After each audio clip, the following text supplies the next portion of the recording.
നിൽക്കാൻ സഹായിക്കുന്നതാണ് ഈ വിശ്വാസം. അതുകൊണ്ടൊരു ദൈവത്തിന്, അതായത് ഈ മനുഷ്യർക്ക് ഇങ്ങനെ ഒരു ചിന്തയുണ്ട്, മനുഷ്യർക്ക് എന്ന് പറഞ്ഞാൽ നമുക്കെല്ലാവർക്കും ഒരു ചിന്തയുണ്ട്, നമ്മൾ എന്ത് ചെയ്താലാണ് ദൈവത്തിന് സന്തോഷമാവുന്നത്? എന്ത് ചെയ്താൽ ദൈവത്തിന് സന്തോഷമാവും? ദൈവത്തെ സന്തോഷിപ്പിക്കണം. ഇപ്പം ഇന്ന് ജൂലൈ മാസം 20-ാം തീയതി, ഇന്ന് ജൂലൈ മാസം 20-ാം തീയതി. ഈ ജൂലൈ 20-ാം തീയതി 24-ന് എൻ്റെ ബർത്ത്ഡേ ആണ് കേട്ടോ. അയ്യോ, ഞാൻ ജനിച്ചിട്ട് 28 വർഷമായി.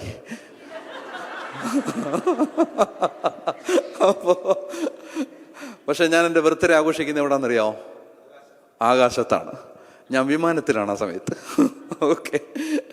അപ്പോൾ അതുകൊണ്ട് ഞാൻ പറഞ്ഞു വരുന്നത്, ബ്രദറെ എയർ ഹോസ്റ്റസ്മാരോടൊക്കെ പറയണം കേട്ടോ, നമുക്ക് ആഘോഷിക്കണം. ഓക്കെ. അപ്പോൾ ഏതായാലും ഈ ജൂലൈ മാസം 20-ാം തീയതി നമ്മൾ തീരുമാനിക്കുകയാണ് ദൈവത്തെ ഒന്ന് പ്രസാദിപ്പിച്ച് കളയാം. എന്ത് ചെയ്താൽ ദൈവം പ്രസാദിക്കും? പറ. എന്ത് ചെയ്താൽ ദൈവം പ്രസാദിക്കും? നമുക്കൊരു കുറച്ച് മെഴുകുതിരി കത്തിച്ച് ദൈവത്തെ പ്രസാദിപ്പിച്ചാലോ? അല്ലെങ്കിൽ നമുക്ക് പള്ളിക്ക് ഒരു സ്വർണ്ണ കൊടിമരം കൊടുത്ത് ദൈവത്തെ പ്രസാദിപ്പിക്കാം? ഇല്ല. കാണിക്ക വഞ്ചിയിൽ ഒരു $500 ഇട്ട് പ്രസാദിപ്പിച്ചാലോ? ഇപ്പോൾ ധ്യാനത്തിന് സ്വോത്രാഴ്ച ഇടുമ്പോൾ ഒരു $1000 ഇടാം. ദൈവത്തിന് പ്രസാദമാവുമോ? നിങ്ങൾക്ക് ഒരു തെറ്റിദ്ധാരണയും വേണ്ട. അതുകൊണ്ടൊന്നും ദൈവത്തിന് ഒരു പ്രസാദവുമില്ല. പണ്ട് ഈ ഞാനും ബ്രദറും കൂടെ ഒരു സ്ഥലത്ത്, ഒരു ഇടവകയിൽ താമസിക്കുന്ന സമയത്ത്, ഈ ഒരു അമ്മച്ചി, എനിക്ക് പരിചയമുള്ള ഒരു അമ്മച്ചി വീട്ടിൽ വഴക്കുണ്ടാക്കിയിട്ട് അവിടെ നിന്ന് ഇറങ്ങി വന്നു. അമ്മച്ചിമാരങ്ങനെയാണല്ലോ, നല്ല സ്വഭാവമാണ്. അതുകൊണ്ട് എപ്പോഴും വഴക്കാണ് വീട്ടിൽ. അങ്ങനെ അമ്മച്ചി ഇങ്ങനെ വഴക്കുണ്ടാക്കിയിട്ട് വീട്ടിൽ നിന്ന് ഇറങ്ങി വന്നിട്ട് ഒരു ദിവസം രാവിലെ ഞാൻ നോക്കുമ്പോൾ ഒരു കവറിനകത്ത് തുണിയൊക്കെ ഇങ്ങനെ കെട്ടി, നല്ല ഒരു വലിയ വീട്ടിലെ അമ്മച്ചിയാണ്. ഒരു കവറിനകത്ത് ഇതൊക്കെ പൊതിഞ്ഞ് ഇങ്ങനെ എൻ്റെ വീടിൻ്റെ വാതിൽക്കൽ നിൽക്കുന്നു. ഞാൻ പറഞ്ഞു, അമ്മച്ചി എന്താ രാവിലെ?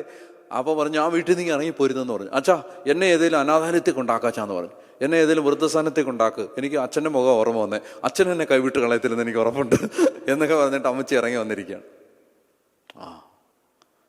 അപ്പം ഞാൻ പറഞ്ഞു, അനാഥാലയത്തിനൊന്നും പോകുന്നു വേണ്ട, ഈ പള്ളിയുടെ മേളിൽ 3-4 മുറി വെറുതെ കിടക്കുക, അമ്മച്ചി ഇവിടെ താമസിച്ചോളാൻ പറഞ്ഞു. അങ്ങനെ അമ്മച്ചിയെ ഞങ്ങൾ അവിടെ താമസിപ്പിച്ചു. ബ്രദറില്ലെന്ന് തോന്നുന്നുണ്ടോ? ആ സമയത്തുണ്ടോ? അപ്പോൾ അമ്മച്ചി അവിടെ താമസിപ്പിച്ചു. അപ്പോൾ എൻ്റെ കൂടെ വേറൊരു ചെറുപ്പക്കാരനുമുണ്ട്. അവന് അപ്പനും അമ്മയില്ല. അപ്പനും അമ്മയും ഇല്ലാത്തതുകൊണ്ട് ഞാനാണ് അവൻ്റെ അപ്പനും അമ്മയും. എൻ്റെ പ്രായം തന്നെ ഉണ്ട്, എന്നാലും ഞാനാണ് അപ്പനും അമ്മയും. അപ്പോൾ എൻ്റെ കൂടെയാണ് അവനും താമസിക്കുന്നത്. അമ്മച്ചി ഇങ്ങനെ 1 ദിവസമായി, 2 ദിവസമായി, 3 ദിവസമായി. അപ്പോൾ ഞങ്ങൾക്ക് ഭക്ഷണമൊന്നും ആ ഇടവകയിൽ ഒരു പ്രത്യേക സാഹചര്യമായിരുന്നു. അതായത് ഇടവകയിലെ സാഹചര്യം എന്താണെന്ന് വെച്ചാൽ അവിടെ 8 ഗ്രൂപ്പാണ് ആളുകൾ. ഇവിടെ അങ്ങനെ ഇല്ലെന്ന് തോന്നുന്നു. 8 വാർഡല്ല, 8 ഗ്രൂപ്പ് എന്ന് പറഞ്ഞാൽ ഈ 8 ഗ്രൂപ്പാണ്. അത് അവർ 8 ഗ്രൂപ്പ് 8 തമ്മിലടിയാണ്. അതുകൊണ്ട് ഈ നമ്മൾ ഏതെങ്കിലും ഒരു വീട്ടിൽ പോയി ഭക്ഷണം കഴിച്ചാൽ നമ്മൾ ആ ഗ്രൂപ്പാന്ന് ഇവർ വിചാരിക്കും. അതുകൊണ്ട് വീടുകളിൽ നിന്നൊന്നും ഭക്ഷണം കഴിക്കാൻ പോവില്ല. പിന്നെ അടുത്തൊന്നും കോൺവെൻ്റൊന്നും ഇല്ല. പിന്നെ ഒന്നുകിൽ തന്നെ ഉണ്ടാക്കി കഴിക്കുക, അല്ലെങ്കിൽ ഹോട്ടലിൽ നിന്ന് കഴിക്കുക എന്നുള്ളതേ ഉള്ളൂ. അപ്പം അങ്ങനെ ഇരിക്കുമ്പോൾ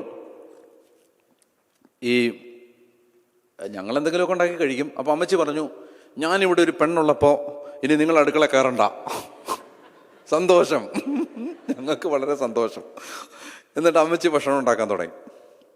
പക്ഷെ പ്രശ്നമുണ്ട്, അമ്മച്ചിക്ക് എന്നെ ഭയങ്കര ഇഷ്ടമാണ്, അവനെ ഒട്ടും ഇഷ്ടമല്ല. അപ്പം ഞങ്ങൾ 2 പേരും കൂടെയാണ് ഭക്ഷണം കഴിക്കാൻ ഈ ടേബിളിൽ പോയി ഇരിക്കുമ്പോൾ അമ്മച്ചി എനിക്കുള്ള ഭക്ഷണം എടുത്തുകൊണ്ട് തരും. എന്നിട്ട് അവനോട് പറയും, വഴിയെ പോന്നവനൊന്നും ഭക്ഷണം കൊടുക്കാൻ എന്നെ കൊണ്ട് പറ്റില്ല, നിനക്ക് വേണേ പോയി എടുത്ത് തിന്നാൻ പറയും. വീട്ടിൽ നിന്ന് എന്താ മക്കൾ ഇറക്കി വിട്ടതെന്ന് മനസ്സിലായല്ലോ. വളരെ നല്ല സ്വഭാവമാണ്, തങ്കപ്പെട്ട സ്വഭാവമാണ്.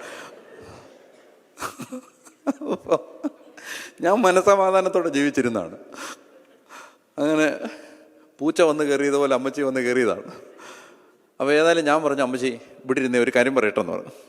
എന്നിട്ട് ഞാൻ പറഞ്ഞു, അമ്മച്ചി ദൈവന് അപ്പനുമില്ല അമ്മയില്ല. അപ്പം അവൻ എനിക്ക് അനിയനാണ്, അവൻ്റെ അപ്പനും അമ്മയും ഞാനാണ്. അപ്പോൾ ഞാൻ അവൻ അപ്പനാണ്, ഞാൻ അവന് ചേട്ടനാണ്. അതുകൊണ്ട് ഞാനും അവനും ഒരുപോലാണ്. അപ്പം അമ്മച്ചി എന്ത് ചെയ്യണം? എനിക്ക് ഭക്ഷണം വിളമ്പി തരുന്നെങ്കിൽ അവനും കൊടുക്കണം. അവന് കൊടുക്കുന്നില്ലെങ്കിൽ എനിക്കും തരരുത്. ഞങ്ങൾ രണ്ടുപേരും അടുക്കളയിൽ പോയി എടുത്ത് കഴിച്ചോളാം. കാരണം അവനൊരു ഫീലിംഗ് ഉണ്ടാവാൻ പാടില്ല. അപ്പോൾ അമ്മച്ചി പറഞ്ഞു അതൊന്നും എന്നെ കൊണ്ട് പറ്റത്തില്ല എന്ന് പറഞ്ഞു. ഓക്കെ, പറ്റത്തില്ലെങ്കിൽ കുഴപ്പമില്ല, എനിക്ക് അമ്മച്ചി നാളെ മുതൽ വിളമ്പി തരണ്ട, വഴക്കൊന്നും വേണ്ട, ഞങ്ങൾ രണ്ടുപേരും അടുക്കളയിൽ വന്ന് അമ്മച്ചി ഉണ്ടാക്കി വെച്ചു, ഞങ്ങൾ എടുത്ത് കഴിച്ചോളാം എന്ന് പറഞ്ഞു. പിറ്റേ ദിവസം തൊട്ട് അമ്മച്ചി എന്നോട് മിണ്ടത്തില്ല. മനസ്സിലായില്ല? പിറ്റേ ദിവസം തൊട്ട്. അപ്പം അങ്ങനെ മിണ്ടാതെ നമുക്ക് നടക്കാൻ പറ്റുമോ? മിണ്ടാതെ നടക്കാൻ പറ്റുമോ? കാര്യമൊക്കെ ശരിയാണ്, നമ്മൾ ദേഷ്യപ്പെടുകയൊക്കെ ചെയ്യും, പക്ഷേ മിണ്ടാതെ നടക്കാൻ പറ്റില്ല. അപ്പം അതുകൊണ്ട് ഞാൻ രാവിലെ അമ്മച്ചിയെ കാണുമ്പോൾ ഗുഡ് മോർണിംഗ് അമ്മച്ചി എന്നൊക്കെ പറയും. അമ്മച്ചി ഇങ്ങനെ വിട്ടു തിരിഞ്ഞ് ഒറ്റ പോക്കാണ്. അപ്പം അമ്മച്ചി ഒരു ദിവസം ഞാൻ അമ്മച്ചിക്ക് ഇങ്ങനെ ഒരു ഗ്ലാസ് ചായ കൊടുത്തിട്ട് അമ്മച്ചി ഗുഡ് മോർണിംഗ്. അപ്പം അമ്മച്ചി എന്നോട് പറഞ്ഞു, ഇതൊന്നും കാണിച്ച് എന്നെ സന്തോഷിപ്പിക്കാമെന്ന് വിചാരിക്കണ്ട.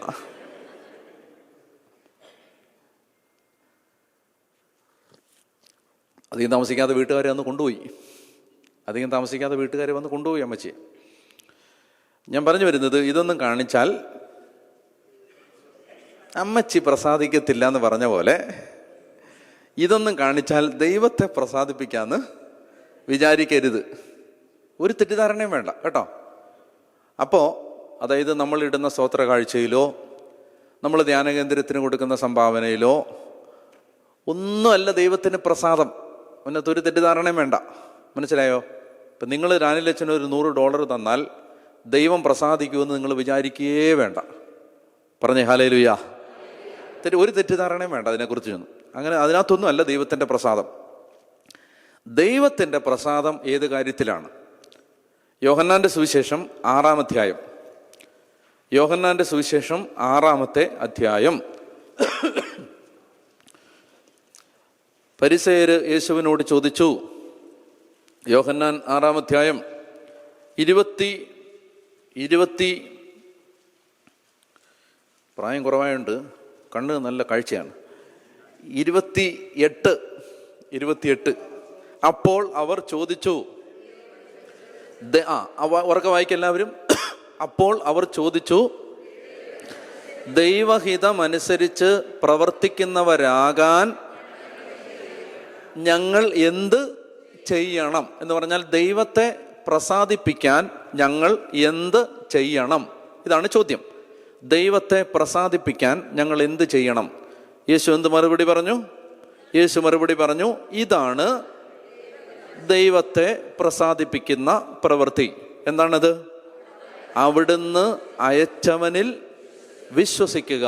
Hallelujah, hallelujah. അവിടുന്ന് അയച്ചവനിൽ വിശ്വസിക്കുക. ഇത് വളരെ പ്രധാനപ്പെട്ട കാര്യമാണ്. യേശുവിൽ വിശ്വസിക്കുന്നതാണ് പിതാവിനെ പ്രസാദിപ്പിക്കുന്ന ഏറ്റവും വലിയ പ്രവൃത്തി. കണ്ടോ? വിശ്വസിക്കുക എന്ന് പറഞ്ഞാൽ ഒരു പ്രവൃത്തിയാണെന്നാണ് അവിടെ പറഞ്ഞിരിക്കുന്നത്. ദൈവത്തെ പ്രസാദിപ്പിക്കുന്ന ഏറ്റവും വലിയ പ്രവൃത്തി യേശുവിൽ വിശ്വസിക്കുക. പറഞ്ഞേ ഹല്ലേലൂയ. അതുകൊണ്ട് തന്നെ ഞാൻ നിങ്ങളോടൊരു കാര്യം പറയുകയാണ്. നിങ്ങളിൽ ആരെങ്കിലും ഒരാൾ ഈ ഷിക്കാഗോയിലോ ഫിലാഡൽഫിയയിലോ ന്യൂയോർക്കിലോ കാലിഫോർണിയയിലോ വാഷിങ്ടണിലോ എവിടെയെങ്കിലും ഒരിടത്ത് നിങ്ങൾ ഒരാളോടെങ്കിലും നിങ്ങൾ യേശുവിൽ വിശ്വസിക്കുക എന്ന് പറഞ്ഞാൽ നിങ്ങളെക്കുറിച്ച് സ്വർഗത്തിന് വലിയ സന്തോഷം ഉണ്ടാവും. ഞാൻ നിങ്ങളോട് വളരെ വളരെ എൻ്റെ ജീവിതത്തിൻ്റെ ഏറ്റവും സത്യസന്ധമായ മേഖലയിൽ നിന്നുകൊണ്ട് ഞാൻ പറയുകയാണ്. എനിക്ക് വലിയ ഒരു ഉറപ്പുണ്ട്. ആ ഉറപ്പ് എന്താണെന്നറിയാമോ? ഞാൻ കഴിഞ്ഞ ഒരു 2 ആഴ്ച മുമ്പ് ഒരാളോട് വഴക്ക് കൂടുപോലും ചെയ്തു ഇതിൻ്റെ പേരിൽ. എന്താണ്? ഞാൻ പറഞ്ഞു, ഈശോയ്ക്ക് നിന്നെക്കാളും ഇഷ്ടം എന്നെയാണ്. മറ്റേ ആൾ സമ്മതിച്ചു തരാൻ തയ്യാറല്ല. അല്ല, എന്നെയാണ്. ഞാൻ പറയുന്നത് 1 2 3 4 5 6 നീ നോക്കൂ, ഇതൊന്നും നിനക്കില്ലല്ലോ, എനിക്കുണ്ടല്ലോ. അതായത് ഞാൻ പറയുന്നത് ഭൗതിക കാര്യങ്ങളല്ല. ഞാൻ പറയുന്നത് ഇങ്ങനെ ഈ കരി ഇതെല്ലാം നീ നോക്ക്, എന്നോടാണ് ഈശോയ്ക്ക് ഇഷ്ടം. ഞാൻ ആരോടും വഴക്കുണ്ടാക്കാൻ തയ്യാറാണ് അതിൻ്റെ പേരിൽ. എന്താ കാര്യം എന്നറിയാം? അതെൻ്റെ പുണ്യം കൊണ്ടല്ലെന്ന് എനിക്ക് നന്നായിട്ട് അറിയാം. എന്നെ അറിയാവുന്നവർക്കും അറിയാം. എൻ്റെ പുണ്യം കൊണ്ടല്ലത്, മറിച്ച് ഞാൻ യേശുവിനെ കുറിച്ച് എന്നെക്കൊണ്ട് പറയാൻ പറ്റുന്നവരോടെല്ലാം പറയുന്ന ഒരാളാണ്. അതെനിക്ക് ഭയങ്കര ഒരു അനുഭവമാണ്. അതുകൊണ്ട് അത് പറയുമ്പോഴെല്ലാം യേശുവിന് എന്നോട് എനിക്കിങ്ങനെ തോന്നും, കർത്താവ് നമ്മളെ ഈ കൺവിൻസ് ചെയ്യാൻ ശ്രമിക്കത്തില്ലേ, ഞാൻ നിന്നെ സ്നേഹിക്കുന്നുണ്ടാ എന്ന് കൺവിൻസ് ചെയ്യാൻ ശ്രമിക്കത്തില്ലേ, അങ്ങനെ ചെയ്യുന്നെന്ന് എനിക്ക് തോന്നാറുണ്ട്. പറഞ്ഞേ ഹല്ലേലൂയ, പറഞ്ഞേ ഹല്ലേലൂയ, പറഞ്ഞേ ഹല്ലേലൂയ. മനസ്സിലായോ? അതായത് കൺവിൻസ് ചെയ്യാൻ. ഞാൻ സാധാരണഗതിയിൽ ഇക്കോണമിയിലാണ് യാത്ര ചെയ്യുന്നത്, എപ്പോഴും ഇക്കോണമിയിലാണ് യാത്ര ചെയ്യുന്നത്. എന്നാൽ ചില സന്ദർഭങ്ങളിൽ ഞാൻ ആഗ്രഹിക്കാറുണ്ട്, ദൈവമേ എനിക്ക് ഇതൊന്ന് അപ്ഗ്രേഡ് ചെയ്ത് ബിസിനസ് ക്ലാസ് കിട്ടിയിരുന്നെങ്കിലെന്ന്. ചില സമയത്ത് അതിമോഹം നിങ്ങൾക്ക് ചിലപ്പോൾ തോന്നും. പ്രത്യേകിച്ച് ഈ യാത്രയിൽ ഞാൻ ആഗ്രഹിച്ചു. കാരണം ഞാൻ അത്രയും വയ്യാതെ, എനിക്ക് ഒട്ടും വയ്യാതെ ഞാൻ കിടപ്പായി പോയായിരുന്നു. ഭയങ്കര നടുവേദന, കാലുവേദന മറുവശത്ത് ആരംഭകാലം മുതലേ ഉള്ളതാണ്. പിന്നെ ആ കൂട്ടത്തിൽ ഈ പനിയും കൂടെ വന്നു കഴിഞ്ഞപ്പോഴത്തേനും ഞാൻ ഓർത്ത്, ദൈവം ഈ 15 മണിക്കൂർ അയ്യോ അതിനകത്ത് ഇരിക്കണമല്ലോ, വളഞ്ഞു കുത്തി. ഒന്നാമത് ഈ മാനുഫാക്ചറിങ് ഡിഫക്റ്റാണ്, നീളക്കൂടുതലുള്ളത് കൊണ്ട് ഈ ഒരുമാതിരിപ്പെട്ടിട്ടൊന്നും കാല് കൊള്ളത്തില്ല. മനസ്സിലായി? സ്കൂട്ടെന്ന് പറഞ്ഞൊരു എയർലൈൻസ് ഉണ്ട് സിംഗപ്പൂരിന്. സ്കൂട്ട് നിങ്ങൾ പോയിട്ടുണ്ടോ അതിനകത്ത്? സ്കൂട്ട് പോവരുത്, ജീവനുണ്ടേ പോവരുത്. ഈ ഓസ്ട്രേലിയക്കൊക്കെ പോകുമ്പോൾ ചിലപ്പോൾ സ്കൂട്ടേ അവൈലബിൾ ആവത്തുള്ളായിരിക്കും. തിരുവനന്തപുരം സിംഗപ്പൂർ സ്കൂട്ടാണ്. സ്കൂട്ടിനകത്ത് ഓർക്കുന്നതിന് എനിക്ക് പേടിയാണ്. കാരണം ഞാൻ കാല് ഇങ്ങനെ വെച്ചായിരിക്കും, ഇങ്ങനെ. പല എയർലൈൻസിൻ്റെയും ഇങ്ങനെ നമുക്ക് കാല് തിരുട്ടി വെക്കാൻ പറ്റത്തില്ല. അപ്പോൾ പശ്ചിനി അപ്പോൾ ഇത്തവണ ഞാൻ ആഗ്രഹിച്ചു. പറയുന്ന മോശമല്ലേ, എനിക്ക് വയ്യ ബിസിനസ് ക്ലാസ് എടുത്തു തരാൻ, പറയുന്ന മോശമല്ലേ? പറയത്തില്ല. പക്ഷേ ഞാനിങ്ങനെ ഇരിക്കുമ്പോൾ 16-ാം തീയതിയാണ് ഞങ്ങൾ പോരുന്നത്. 15-ാം തീയതി എന്നെ ഒരാൾ വിളിച്ചു. അയാൾക്ക് എനിക്ക് പനിയാണെന്ന് അറിഞ്ഞുകൂടാ, എനിക്ക് നടുവേദനയാണെന്ന് അറിഞ്ഞുകൂടാ, ഞാൻ അമേരിക്ക പോകുന്നെന്നും അറിഞ്ഞുകൂടാ. അയാളെന്നെ വിളിച്ചിട്ട് ഡാനിലച്ചാ ഇങ്ങനെ സംസാരിച്ചിട്ട് എന്നോട്, എന്നെ സ്വരമൊക്കെ, ഞാൻ പറഞ്ഞു പനിയാ ബ്രദറെ എന്നൊക്കെ പറഞ്ഞിട്ട് ആ മനുഷ്യൻ പറയണം, അച്ഛാ ഞാൻ കാനഡയിൽ പോയായിരുന്നു കഴിഞ്ഞ ആഴ്ചയിൽ.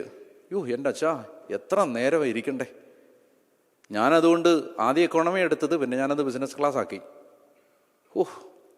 അച്ഛൻ ബിസിനസ് ക്ലാസ്സിനായിരിക്കുമല്ലേ പോണേ. അപ്പം ഞാൻ പറഞ്ഞു, അല്ല ബ്രദറെ ഞാൻ എക്കോണമിക്കാൻ പോന്നേ. എൻ്റെ അച്ഛൻ ഇക്കോണമിക്കാണോ പോന്നേ എന്നോട് ചോദിക്കാം. അപ്പം ഞാൻ പറഞ്ഞു, അതെ എനിക്ക് ആരോഗ്യമുണ്ടല്ലോ ബ്രദറെ. അപ്പോൾ ആ മനുഷ്യൻ എന്നോട് പറയാണ്, അച്ഛാ ഇനി അച്ഛൻ്റെ യാത്ര എന്നാ? ഞാൻ പറഞ്ഞു, നാളെ.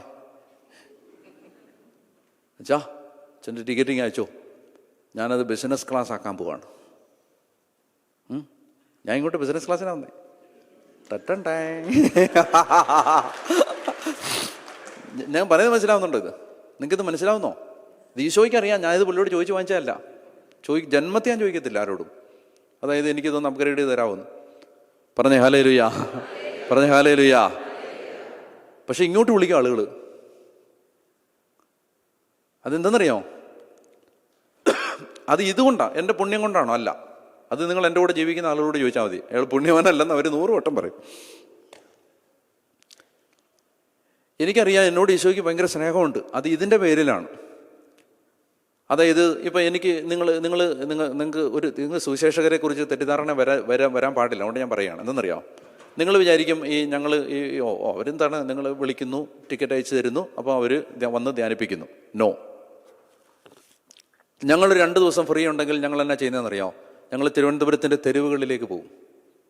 വിളിക്കുന്ന സ്ഥലത്തൊന്നും അല്ലത്. തെരുവിലേക്ക് ചെന്നിട്ട് ഞങ്ങൾ ഏതെങ്കിലുമൊക്കെ തെരുവിൽ നിന്ന് പ്രസംഗിക്കും. നാണംകേടുള്ള ഏർപ്പാട് അറിയാലോ. അത് ജംഗ്ഷനിലൊക്കെ പോയി നിന്ന് പ്രസംഗിക്കുന്നത്. പക്ഷെ അത് പ്രസംഗിക്കാൻ ഞങ്ങൾക്കൊരു ആവേശമാണ്. കാരണം എന്തെന്നറിയോ? അത് പ്രസംഗിച്ചിട്ട് വൈകിട്ട് തിരിച്ചു വരുമ്പോൾ കർത്താവ് ഭയങ്കര ഒരു അനുഗ്രഹം തരും. പറഞ്ഞേ ഹല്ലേലൂയ. ഇനി ഒരു വഴിയില്ലെങ്കിൽ നേരെ ഞങ്ങൾ ഛത്തീസ്ഗഡിന് പോവും, അല്ലെ പഞ്ചാബിൽ പോവും, ഒറീസയിൽ പോവും, അല്ലെ ഏതെങ്കിലും ഒരു സ്ഥലത്ത് പോവും. വഴിയിൽ നിൽക്കും, കടൽ തീരത്ത് പോയി നിൽക്കും, എന്നിട്ട് പ്രസംഗിക്കും. യേശുവിനെ പ്രസംഗിക്കും. യേശുവാണ് ലോകത്തിൻ്റെ ഏകരക്ഷകൻ. അതെന്തുകൊണ്ടാണ് പറയുന്നതെന്നറിയാം? അത് പറയുന്നത്, അങ്ങനെ പറയുമ്പോൾ ഞങ്ങൾക്ക് ഭയങ്കര ദൈവത്തിൻ്റെ അനുഗ്രഹം കിട്ടും. പറഞ്ഞേ ഹല്ലേലൂയ. ഞാൻ എന്തിനാ നിങ്ങളോട് പറയുന്നത്? ഗമ പറയാനല്ലിത്, മറിച്ച് നിങ്ങളെ ഞാനൊരു ജോലി ഏൽപ്പിച്ചിട്ടാണ് ഇന്ന് പോകാൻ പോകുന്നത്. ജോലി ഇതാണ്. നിങ്ങൾക്ക് ഡിവൈൻ മേഴ്സിയുടെ കുറേ കാർഡുകൾ ഞാൻ തരും, ചെറിയ കാർഡ്, ഒരു 10 കാർഡ് വെച്ച് ഒരാൾ കൊണ്ടുപോകണം. എന്നിട്ട് ഒരു സ്ട്രെയിഞ്ചറിനടുത്ത് ഇത് കൊടുത്തിട്ട് നിങ്ങൾ യേശുവിൽ വിശ്വസിക്കുക, നിങ്ങൾക്ക് നിത്യജീവൻ കിട്ടും എന്ന് പറഞ്ഞ് ഇത് കൊടുക്കണം. ഒരു 10 പേരുടെ അടുത്ത് നിങ്ങളിത് കൊടുത്തൊരു സുവിശേഷ വേല ചെയ്താൽ നിങ്ങളുടെ ജീവിതത്തെ ദൈവം എടുത്ത് ഉയർത്തുന്നത് നിങ്ങൾക്ക് കാണാൻ പറ്റും. ഹല്ലേലൂയ. നിങ്ങളോട് ഈശോയ്ക്ക് ഭയങ്കര സ്നേഹമായിരിക്കും. ഈശോ ജീവനോടെ നിങ്ങളുടെ കൂടെ നടക്കുന്നത് നിങ്ങൾക്ക് കാണാൻ പറ്റും. പറഞ്ഞേ ഹല്ലേലൂയ. അതായത് സുവിശേഷത്തിന് വേണ്ടി നമ്മൾ എന്താഗ്രഹിച്ച, എൻ്റെ അനുഭവം ഇതാണ്, മനസ്സിലായി? സുവിശേഷത്തിന് വേണ്ടി നമ്മൾ എന്താഗ്രഹിച്ചാലും അത് ദൈവം കൈ കൊണ്ടുവന്ന് തരും. ആരോടും പറയേണ്ട കാര്യമില്ല. ഞാൻ ഒരു അനുഭവം പറയട്ടെ. ഞങ്ങൾ ഈ തെരുവിൽ സുവിശേഷം പറയാനായിട്ട് പോകുമ്പോൾ ഞങ്ങൾ നേരിട്ടിരുന്ന ഏറ്റവും വലിയ പ്രായോഗിക പ്രശ്നം, ഈ കടവരാന്തകളിൽ നിന്നാണ് പ്രസംഗിക്കേണ്ടത്. ജംഗ്ഷനിൽ പോയി നിൽക്കുക. നിങ്ങൾ കേരളത്തിലെ സിറ്റുവേഷൻ ഓർക്കുക. ഒരു ജംഗ്ഷൻ, ആ ജംഗ്ഷനിൽ കുറേ കടകൾ, ഓട്ടോറിക്ഷ സ്റ്റാൻഡ്, കുറേ ആളുകൾ. അവിടെ ഒരു കടയുടെ കടത്തിണ്ണയിൽ, കടവരാന്തയിൽ ഞങ്ങൾ പോയി നിൽക്കും. അപ്പം ഞങ്ങൾ പോകുന്ന വണ്ടി ആ സൈഡിലിടും. ആ വണ്ടിയിൽ സ്പീക്കറൊക്കെ വെച്ചിട്ടുണ്ടാവും. എന്നിട്ട് മൈക്കെടുത്ത് ഈ വരാന്തയിൽ നിന്ന് ഞങ്ങൾ പ്രസംഗിക്കുമ്പോൾ കുറേ ആളുകൾ കൂടും. അവരത് കേൾക്കും. കേട്ട് അവസാനം ആരെങ്കിലും പ്രാർത്ഥിക്കാനുണ്ടെങ്കിൽ മുന്നോട്ട് വരാൻ പറയും. കുറേ പേര് വരും. അപ്പോൾ അവിടെ ഒരു തിരക്കാവും. ഇതൊക്കെ ജംഗ്ഷനിലാണ് നടക്കുന്നത്. അപ്പം അങ്ങനെ നടക്കുമ്പോൾ 2 പ്രശ്നമുണ്ട്. ഒന്ന്, ഈ കടയുടെ ഉടമയ്ക്ക് ഇത് ഇഷ്ടപ്പെട്ടില്ല, കാരണം അയാളുടെ കച്ചവടത്തിന് അതൊരു ബ്ലോക്കാണ്. 2, ഇതൊരു ജംഗ്ഷൻ ആയതുകൊണ്ട് അവിടെ ഒരു തിരക്കുണ്ടാകുമ്പോൾ ചിലപ്പോൾ ട്രാഫിക് ബ്ലോക്കൊക്കെ ഉണ്ടാവും. 3ാമത്തെ പ്രശ്നം, മഴ പെയ്താൽ പിന്നെ എല്ലാം പ്രശ്നമാവും.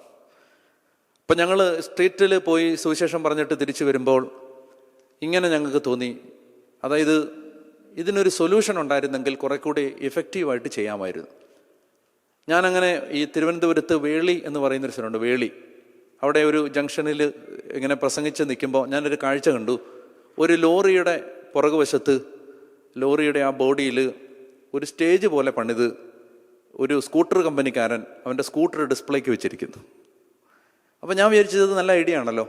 ഒരു ലോറിയുടെ പുറകെ ഒരു സ്റ്റേജ് ആക്കിയാൽ ആ സ്റ്റേജിൽ നിന്ന് നമുക്ക് സുവിശേഷം പറയാം. ആരുടെയും വരാന്തേ കയറി നിൽക്കണ്ട, മഴ പെയ്താൽ ഒരു കുഴപ്പമില്ല. പക്ഷെ അതിന് ലോറി വേണ്ടേ? നമ്മുടെ മൗണ്ട് കാർമലിന് ലോറിയില്ല. ഞാനിങ്ങനെ എനിക്ക് പരിചയമുള്ള ഒരാളോട്, ലോറിയൊക്കെ ഉള്ള ആളോട് ചോദിച്ചു, ഒരു ലോറി വാങ്ങാൻ എത്ര രൂപയാവും ചോദിച്ചു. അപ്പോൾ അയാൾ എന്നോട് പറഞ്ഞു, ഒരു ലോറി നമുക്ക് അച്ഛൻ പറയുന്ന രീതിയിൽ ഒരു ലോറിയാണെങ്കിൽ ഒരു 20 ലക്ഷം രൂപയാവും എന്ന് പറഞ്ഞു. ഓക്കെ എന്ന് ഞാൻ പറഞ്ഞതിൻ്റെ കാരണം എൻ്റെ 20 ലക്ഷം രൂപ ഇല്ലാത്തത് കൊണ്ടാണ്. ഓക്കെ എന്ന് ഞാൻ പറഞ്ഞു. ഓക്കെ. ഇനി നിങ്ങൾ ശ്രദ്ധിച്ചോണം, ഞാനിത് ആരോടും പറഞ്ഞിട്ടില്ല, ഇവരോട് ആരോടും പറഞ്ഞിട്ടില്ല. എൻ്റെ മനസ്സിൽ ഇങ്ങനെ ഒരു ആഗ്രഹമുണ്ട്, എന്താണ്, ഒരു ലോറി വാങ്ങണം. ആരോടും ഞാൻ പറഞ്ഞിട്ടില്ല. ഒരു 2 ആഴ്ച കഴിയും മുമ്പ് പുത്തൻ ലോറി മൗണ്ട് കാർമലിൻ്റെ മുറ്റത്ത് വന്ന് കിടന്നു. പുത്തൻ ലോറി. എങ്ങനെ വന്നു എന്നൊന്നും നിങ്ങൾ എന്നോട് ചോദിക്കരുത്. അതായത് 2 ആഴ്ചക്കുള്ളിൽ ഈ ലോറി അവിടെ എത്തി, പുതിയ ലോറി. അന്നേരമാണ് ഇവർ, അച്ഛാ ലോറി, ഞാൻ പറഞ്ഞു ഈ ലോറിയിലാണ് നമ്മളിനി സുവിശേഷം പറയാൻ പോണത്. അടുത്തത്, ഇനി ഈ ലോറിയുടെ ബോഡി പണിയുണ്ടേ, അത് ആര് പണിയും?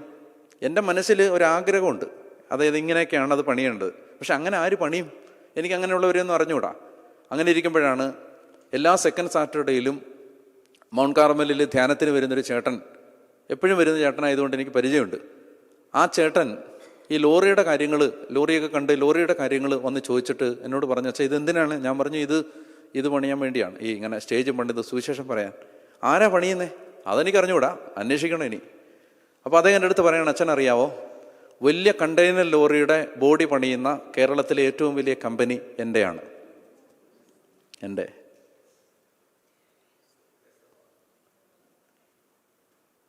അപ്പോൾ ഞാൻ പറഞ്ഞു, ചേട്ടൻ പണിയല്ലേ ഇത്? ചേട്ടാ ഇത് പണിയാൻ എത്ര രൂപയാവും? ചേട്ടൻ എന്നോട് പറഞ്ഞു, എത്ര രൂപയാവും എന്ന് അച്ഛൻ എന്തിനാ അറിയുന്നത്? അച്ഛനെ പണിഞ്ഞു കിട്ടിയാൽ പോരെ. ലോറി ഫ്രീ, ബോഡി പണിയൽ ഫ്രീ, അതിനകത്തുള്ള എക്യുപ്മെൻറ്റ്സ് എല്ലാം ഫ്രീ. നിങ്ങൾ മൗണ്ട് കാർമലിൽ വന്നാൽ മതി, അടിപൊളി ലോറി സ്റ്റേജാക്കി അവിടെ കിടപ്പുണ്ട്.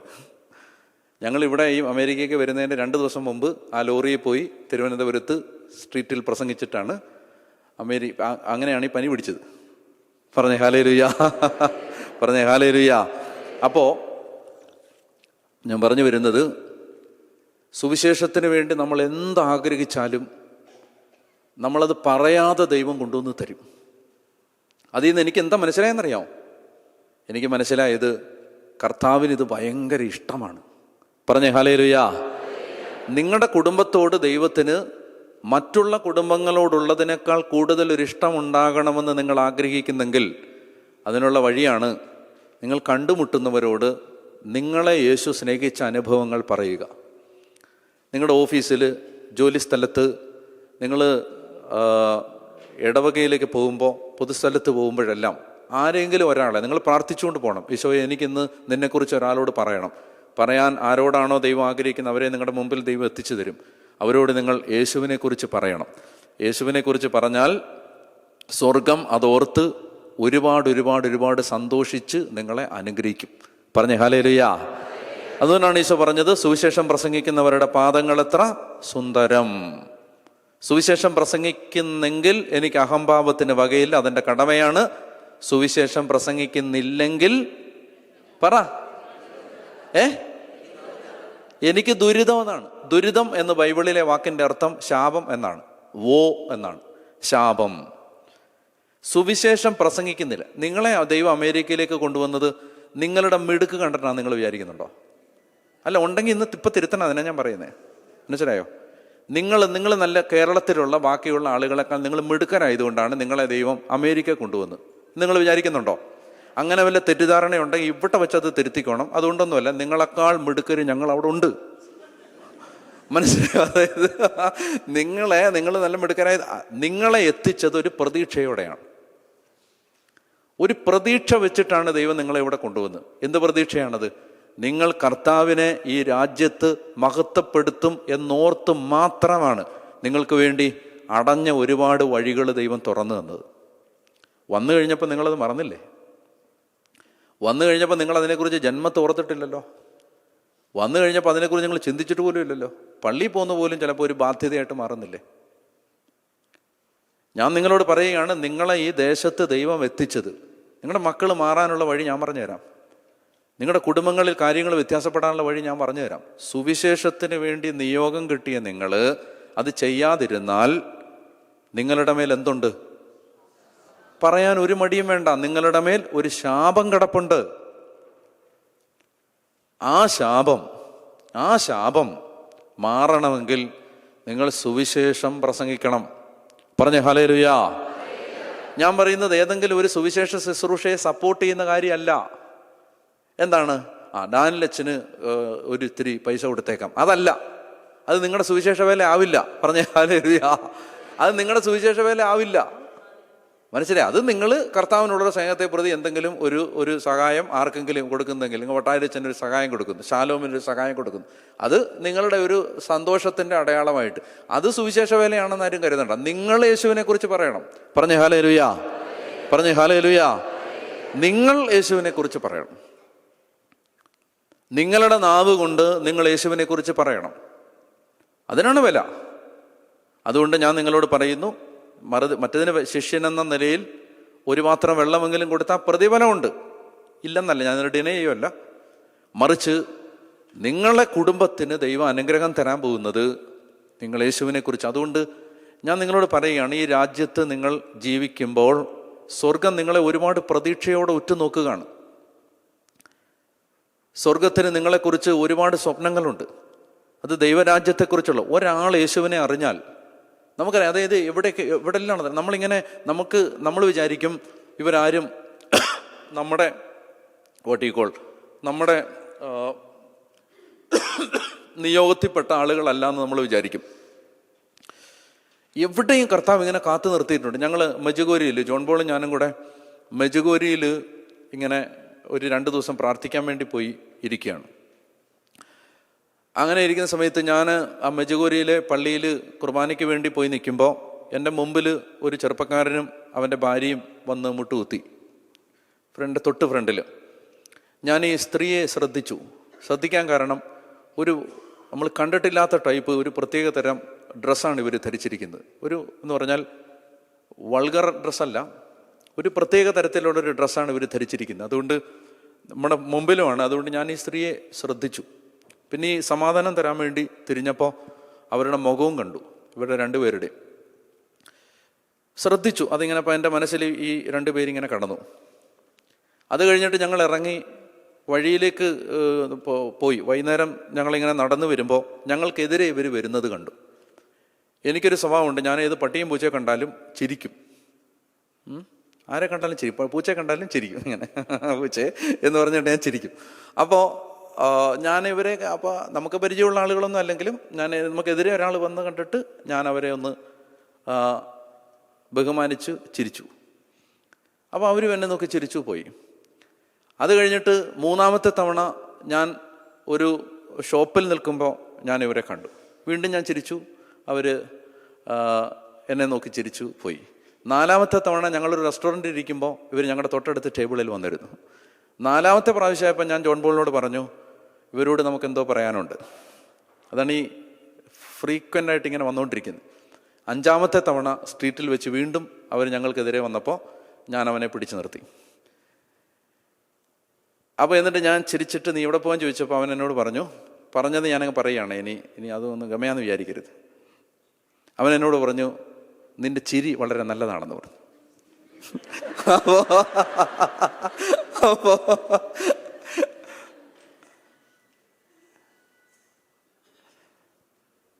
അപ്പം ഞാൻ ചോദിച്ചു, നീ എവിടുന്നാന്ന് ചോദിച്ചു. അപ്പോൾ അവൻ എന്നോട് പറഞ്ഞു, ഞാൻ അയർലൻഡിൽ നിന്നാണ്. ഞാൻ പറഞ്ഞു, അയർലൻഡിൽ ഒരാളെ അറിയാം. ഞാൻ പറഞ്ഞു. അവൻ ചോദിച്ചു, ആരെയാണ്? ഞാൻ പറഞ്ഞു, സെയിൻറ്റ് പാട്രിക്. അപ്പോൾ അവൻ എൻ്റെ അടുത്ത് പറഞ്ഞു, എൻ്റെ പേരും പാട്രിക് എന്നാന്ന് പറഞ്ഞു. അപ്പോൾ ഞാൻ അവനോട് പറഞ്ഞു, ബ്രദർ, ഇംഗ്ലീഷുകാരനാണേ, ബ്രദർ, എനിക്ക് നിന്നോട് സംസാരിക്കാനുണ്ട്. അവൻ ചോദിച്ചു, എന്താണ്? ഞാൻ പറഞ്ഞു, എന്താണെന്ന് എനിക്ക് അറിഞ്ഞൂടാ, ഞാൻ നിനക്ക് വേണ്ടി പ്രാർത്ഥിക്കട്ടെ. ആ ഒരു വാക്ക് അവനോട് ഞാൻ പറയുകയും ആ തെരുവിൽ നിന്ന് അവൻ കരയാൻ തുടങ്ങി. അവൻ പറഞ്ഞു, ഫാദർ, 1 മിനിറ്റ്. അവൻ ഓടിപ്പോയി അടുത്ത ഷോപ്പിൽ നിന്ന് അവൻ്റെ വൈഫ് ആ കടയുടെ വാതിക്കൽ ഇങ്ങനെ ഓരോന്ന് നോക്കിക്കൊണ്ടിരിക്കും. അവളെ പെട്ടെന്ന് വിളിച്ചുകൊണ്ട് വന്നു. അവളെ കൊണ്ടുവന്ന് എൻ്റെ അടുത്ത് നിർത്തിയിട്ട് അവിടെ കൈ പിടിച്ചിട്ട് അവൻ എന്നോട് പറയുകയാണ്, ഫാദർ, ഞങ്ങൾ ഒത്തിരി സ്നേഹിച്ച് കല്യാണം കഴിച്ചാണ്, പക്ഷെ ഞങ്ങൾ വേർപിരിയലിൻ്റെ വക്കിലാണ്. We need your prayer. ഞങ്ങൾക്ക് വേണ്ടി പ്രാർത്ഥിക്കേ. അപ്പം ഞാൻ ആ സ്ട്രീറ്റിൽ നിന്ന് അവർക്ക് വേണ്ടി പ്രാർത്ഥിച്ചു. ഞാൻ കണ്ണ് തുറന്ന് നോക്കുമ്പോൾ എൻ്റെ ചുറ്റിനും ഒരു 10-25 സായിപ്പുമാർ. ഇവ മാറിക്കഴിയുമ്പോൾ അടുത്ത ആൾ വരികയാണ് പ്രാർത്ഥിക്കാൻ ഈ സ്ട്രീറ്റിൽ. അത് കഴിഞ്ഞ് ഞാൻ ഇവരെ പ്രാർത്ഥിച്ചു കഴിയുമ്പോൾ ഈ പാട്രിക്ക് പോയിട്ട് അവൻ്റെ കൂടെ വന്ന സകല ആളുകളെയും വിളിച്ചുകൊണ്ട് വരുന്നു പ്രാർത്ഥിക്കാൻ. ഞാൻ പറയുന്നത് എന്തെന്നറിയാമോ? നമ്മൾ വിചാരിക്കുന്നു നമുക്ക് ഇവരോടൊരു ബാധ്യതയില്ലെന്ന്, എതിരെ വരുന്ന ആളുകളോട് നമുക്കൊരു ബാധ്യതയില്ലെന്ന് നമ്മൾ വിചാരിക്കുന്നു. പക്ഷെ കാര്യങ്ങൾ അങ്ങനെയല്ല. അവരോട് നമുക്കെന്തോ പറയാനുണ്ട്, അവരോട് നമുക്ക് യേശുവിനെക്കുറിച്ച് സംസാരിക്കാനുണ്ട്, നമുക്ക് അവർക്ക് വേണ്ടി പ്രാർത്ഥിക്കാനുണ്ട്. പറഞ്ഞേ ഹല്ലേലൂയാ, ഉറക്കെ പറഞ്ഞേ ഹല്ലേലൂയാ, ഹല്ലേലൂയാ. അപ്പം അതുകൊണ്ട് ഞാൻ പറഞ്ഞു വരുന്നത്, യേശുവിനെ പങ്കുവെക്കാൻ ദൈവത്തിൻ്റെ ആത്മാവ് ഈ കൂട്ടായ്മയിൽ അനേകം പേർക്ക് കൃപാവരം നൽകി ഇന്ന് അനുഗ്രഹിക്കും. അതുകൊണ്ട് നിങ്ങളത് ഏറ്റെടുത്തിട്ട് ഈശോയുടെ മുമ്പിൽ അത് ഏറ്റെടുത്തിട്ട് നിങ്ങളെക്കൊണ്ട് പറ്റുന്ന എല്ലാ ആളുകളോടും യേശുവിനെക്കുറിച്ച് പറയണം. ഇനി യേശുവിനെക്കുറിച്ച് പറയുമ്പോൾ നിങ്ങൾ അതിൻ്റെ പേരിൽ നിന്ദിക്കപ്പെടും, നിങ്ങളെ ആളുകൾ കളിയാക്കും, നിങ്ങളെ നിങ്ങളുടെ വീട്ടുകാർ തന്നെ കുറ്റപ്പെടുത്തും, നിങ്ങളുടെ ജീവിത പങ്കാളി തന്നെ നിങ്ങളെ അതിൻ്റെ പേരിൽ ചിലപ്പോൾ വല്ലാതെ ബെലിറ്റിൽ ചെയ്യും. അതെല്ലാം നിങ്ങൾ എന്ത് ചെയ്യണമെന്നറിയാമോ? ഈശോ പറഞ്ഞൊരു വചനം ഓർത്തിട്ട്, എൻ്റെ പേരിൽ നിങ്ങൾ നിന്ദിക്കപ്പെടുകയോ അവഹേളിക്കപ്പെടുകയോ ചെയ്യുമ്പോൾ നിങ്ങൾ ഭാഗ്യവാന്മാർ, സ്വർഗത്തിൽ നിങ്ങളുടെ പ്രതിഫലം വളരെ വലുതായിരിക്കും. ഉറക്കെ പറഞ്ഞേ ഹല്ലേലൂയാ. ഞാൻ നിങ്ങളോടൊരു കാര്യം പറയട്ടെ. ഞങ്ങൾ തെരുവിൽ സുവിശേഷം പറയാൻ പോകുമ്പോൾ, തെരുവിൽ ലീഫ്ലെറ്റുകൾ വിതരണം ചെയ്യുമ്പോൾ, ഞങ്ങൾക്ക് പ്രതിരോധം തീർത്തത്, ഞങ്ങൾക്കെതിരെ നിന്നത്, ഞങ്ങളെ ചീത്ത വിളിച്ചത്, ഞങ്ങളെ തല്ലാൻ ഓടിച്ചത് RSSകാരല്ല, BJPക്കാരല്ല, മുസ്ലിങ്ങളല്ല, ക്രിസ്ത്യാനികളാണ്. ക്രിസ്ത്യാനികളാണ്. മനസ്സിലായോ? പരസ്യമായിട്ട് വന്ന് തെറി വിളിച്ചിട്ടുണ്ട്. ഇവിടെ നിൽക്കാൻ പറ്റത്തില്ലെന്ന് പറഞ്ഞ് മാറ്റി വിട്ടിട്ടുണ്ട്. മനസ്സിലായോ? പള്ളിയുടെ കോമ്പൗണ്ടുകളിൽ നിന്ന് മാറിപ്പോകാൻ പറഞ്ഞിട്ടുണ്ട്. പറഞ്ഞേ ഹല്ലേലൂയാ, പറഞ്ഞേ ഹല്ലേലൂയാ. നിങ്ങൾ ഈശോയെ പറയാൻ തുടങ്ങിയാൽ നിങ്ങളെ ആളുകൾ നിന്ദിക്കാൻ തുടങ്ങും, നിങ്ങളെ ആളുകൾ കളിയാക്കാൻ തുടങ്ങും, പരിഹസിക്കാൻ തുടങ്ങും. പക്ഷെ അവിടെ ഈ മനുഷ്യർ കളിയാക്കുമ്പോഴെല്ലാം നിങ്ങൾ വർദ്ധിത വീര്യത്തോടെ ഊർജം പ്രാപിച്ചവരായി നിങ്ങൾ ശക്തിപ്പെട്ട് അഭിമാനത്തോടെ നിൽക്കണം. കാരണം നിങ്ങൾക്കപ്പോൾ ജീവിതത്തിൽ അന്ന് വരെ നിങ്ങൾ അനുഭവിച്ചിട്ടില്ലാത്തതുപോലെ യേശു നിങ്ങളോട് അടുത്തടുത്തടുത്തടുത്തടുത്ത് വരുന്നതായി മനസ്സിലാവും. യേശു ജീവനുള്ള ദൈവം നമ്മുടെ കൂടെ ഉണ്ടെന്ന് നിങ്ങൾക്ക് മനസ്സിലാകും. പറഞ്ഞേ ഹല്ലേലൂയാ, പറഞ്ഞേ ഹല്ലേലൂയാ, ഹല്ലേലൂയാ, ഹല്ലേലൂയാ, ഹല്ലേലൂയാ, ഹല്ലേലൂയാ, ഹല്ലേലൂയാ. അതുകൊണ്ട് ഒരു നിമിഷം ഒന്ന് എഴുന്നേറ്റ് നിൽക്കാം. കർത്താവിൻ്റെ ആത്മാവ് നിങ്ങളെ പ്രേരിപ്പിക്കുന്നുണ്ടെങ്കിൽ ഞാൻ നിങ്ങളോട് പറയുന്നു, നിങ്ങൾ അമേരിക്കയിൽ നിങ്ങൾ ഏത് സ്ഥലത്തു നിന്നാണോ വരുന്നത് ആ സ്ഥലത്ത് നിങ്ങൾ കണ്ടുമുട്ടുന്നവരോട് ആളുകൾ ചിലപ്പോൾ നമ്മൾ ആരുടെയും സ്വകാര്യതയ്ക്കകത്തേക്ക് കയറി വീട്ടിനകത്തേക്ക് കയറി ചെല്ലും ഒന്നും ചെയ്യുന്നില്ലല്ലോ. വഴി വെച്ച് നിങ്ങൾ ഒരാളെ കാണുമ്പോൾ, ബ്രദർ എനിക്കൊരു കാര്യം പറയാനുണ്ട്, let me talk to you for 2 minutes എന്ന് പറഞ്ഞിട്ട് യെസ് എന്ന് അയാൾ പറയുകയാണെങ്കിൽ നിങ്ങൾ അയാളോട് യേശുവിനെ കുറിച്ച് പറയണം. അങ്ങനെ പറഞ്ഞാൽ ഞാൻ നിങ്ങളോട് പറയുകയാണ്, ഒരു 2-3 പേരോട് പറയുമ്പോഴുള്ള ബുദ്ധിമുട്ടേ ഉള്ളൂ. പിന്നെ നിങ്ങൾക്കിതൊരു ലഹരിയാവും, പിന്നെ നിങ്ങൾക്കിത് ആവേശമാവും, പിന്നെ നിങ്ങളെ ലോകത്താര് തെറി വിളിച്ചാലും നിങ്ങളത് നിർത്തില്ല, അവസാനിപ്പിക്കില്ല. പോലീസ് അറസ്റ്റ് ചെയ്താൽ നിങ്ങളത് നിർത്തില്ല. ആ പോലീസുകാരന് നിങ്ങൾ സുവിശേഷം പറഞ്ഞു കൊടുക്കും. പറഞ്ഞേ ഹല്ലേലൂയാ. എൻ്റെ കൂട്ടത്തിലെ ഒരു ചെറുപ്പക്കാരൻ കർണാടകയിൽ മെമു ട്രെയിനകത്ത് കയറി യേശുവിനെ കുറിച്ചുള്ള ലീഫ്ലെറ്റുകൾ വിതരണം ചെയ്തുകൊണ്ടിരിക്കുമ്പോൾ അവനെ ഒരാൾ പിടിച്ച് പോലീസിൽ ഏൽപ്പിച്ചു. പോലീസ് സ്റ്റേഷനിൽ അവനെ കൊണ്ടുവന്ന് ഫൈൻ അടയ്ക്കാൻ പറഞ്ഞു. ഈ റെയിൽവേ സ്റ്റേഷനിൽ കയറിയതിന് ഫൈൻ അടയ്ക്കാൻ പറഞ്ഞു. അപ്പോൾ അവൻ്റെ പേഴ്സ് എടുത്തിട്ട് പറഞ്ഞു, എൻ്റെ കയ്യിൽ ലിക്വിഡ് ക്യാഷ് ഇല്ല, ഞാൻ ഗൂഗിൾ പേ ചെയ്യട്ടെ എന്ന് ചോദിച്ചു. അപ്പോൾ അയാൾ പറഞ്ഞു അത് പറ്റില്ലെന്ന് പറഞ്ഞു. പോയി ATM-ൽ നിന്ന് എടുത്തിട്ട് വരാൻ പറഞ്ഞു. അപ്പോൾ ATM-ലേക്ക് പണം എടുക്കാൻ പോകുമ്പോൾ ഇവൻ കടന്നു കളയാതിരിക്കാനായി ഇവൻ്റെ കൂടെ ഒരു പോലീസുകാരനെ കൂടെ വിട്ടു.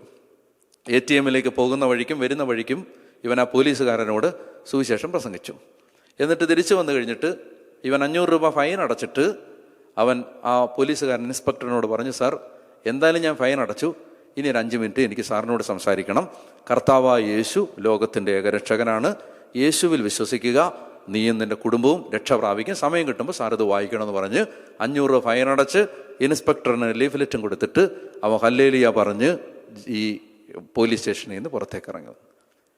നിങ്ങളെ ഇതൊന്നും ആർക്കും ഭയപ്പെടുത്താനോ കാരണം നിങ്ങൾക്ക് പിന്നെ ഭയമില്ലാതാവും. കാരണം നിങ്ങൾക്കൊരു കാര്യം ഉറപ്പാവും, ഈശോ എൻ്റെ കൂടെ ഉണ്ടെന്ന് മനസ്സിലാവും. പറഞ്ഞേ ഹല്ലേലൂയ. നമ്മൾ ഇന്നലെ ചിന്തിച്ചുകൊണ്ടിരുന്ന കാര്യങ്ങൾ തുടരുകയാണ്. വിശ്വാസത്തിൻ്റെ അല്ലെങ്കിൽ ട്രസ്റ്റിൻ്റെ കുറെ കൂടെ ഡീപ്പറായ ഡയമെൻഷൻസ് നമുക്ക് ബൈബിളിൽ നിന്ന് മനസ്സിലാക്കാൻ പരിശ്രമിക്കാം. നമ്മൾ 2-ാമത്തെ അധ്യായം വരെയാണ് ഇന്നലെ കണ്ടത്. മൂന്നാമത്തെ അധ്യായത്തിൽ നമ്മൾ പിശാച് മനുഷ്യനെ ആദ്യ മാതാപിതാക്കന്മാരെ വഞ്ചിക്കുന്ന ഭാഗം വരെയാണ് കണ്ടത്, അല്ലേ? ആണോ? ഓർക്കുന്നുണ്ടോ? യെസ്. ഇനി അത് കഴിയുമ്പോൾ എന്ത് ചെയ്യുന്നു? നമുക്ക് ഇങ്ങനെ വായിക്കാം.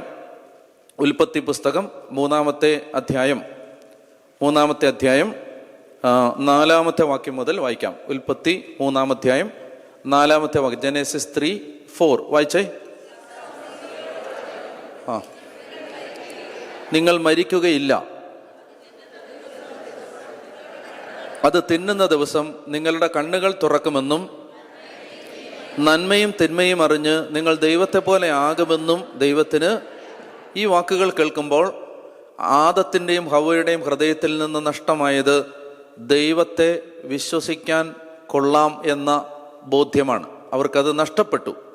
എന്ത് നഷ്ടപ്പെട്ടു? ദൈവത്തെ വിശ്വസിക്കാൻ കൊള്ളില്ല എന്നവർക്ക് മനസ്സിലായി. അതാണ് സാത്താൻ അവരുടെ ഹൃദയത്തിൽ ഇഞ്ചക്ട് ചെയ്ത് വെച്ചത്. കാറ്റക്കിസം വ്യക്തമായിട്ട് പറയുന്നുണ്ട്, ദൈവത്തിലുള്ള ട്രസ്റ്റാണ് പിശാച് എടുത്തു കളഞ്ഞത്. ഏദൻ തോട്ടത്തിൽ വെച്ച് പിശാച് എടുത്തു കളഞ്ഞത് ദൈവത്തിലുള്ള ട്രസ്റ്റാണ്. ദൈവത്തെ വിശ്വസിക്കാൻ കൊള്ളാം എന്ന ചിന്തയാണ് എടുത്തു കളഞ്ഞത്. അപ്പോൾ അടുത്ത വാക്യം 6-ാമത്തെ വാക്യം, ആ വൃക്ഷത്തിൻ്റെ പഴം ആസ്വാദ്യവും കണ്ണിന് കൗതുകകരവും അറിവേകാൻ കഴിയുമെന്നതിനാൽ അഭികാമ്യവും ആണെന്ന് കണ്ട് അതായത് 3 കാര്യങ്ങളാണ്. അതായത് വൃക്ഷത്തിൻ്റെ പഴം ആസ്വാദ്യം എന്ന് പറഞ്ഞാൽ ടേസ്റ്റി, അതൊരു ഫിസിക്കൽ സന്തോഷമാണ്, ശരീരത്തിന് കിട്ടുന്ന ഒരു സുഖമാണത്, ടേസ്റ്റി. പിന്നെ അടുത്തത് കണ്ണിന് കൗതുകകരം, അത് ഈസ്തെറ്റിക്കാണ്, സൗന്ദര്യാത്മകം, ഈസ്തെറ്റിക്. അത് മനസ്സിന് കിട്ടുന്ന ഒരു, അല്ലെങ്കിൽ അത് എന്താ പറയുന്നത്, ഇമോഷൻസിന് കിട്ടുന്ന, വികാരങ്ങൾക്ക് കിട്ടുന്ന ഒരു സന്തോഷമാണത്, ഈസ്തെറ്റിക്. മനസ്സിലായോ?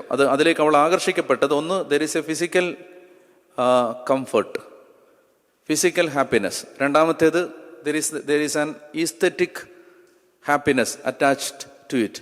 അടുത്തത് മൂന്നാമത്തേത് അറിവേകാൻ അഭികാമ്യം എന്ന് പറഞ്ഞാൽ അത് ഒരു ഇൻ്റലക്ച്വൽ ഹാപ്പിനെസ് ആണ്, മനസ്സിനൊരു സന്തോഷം.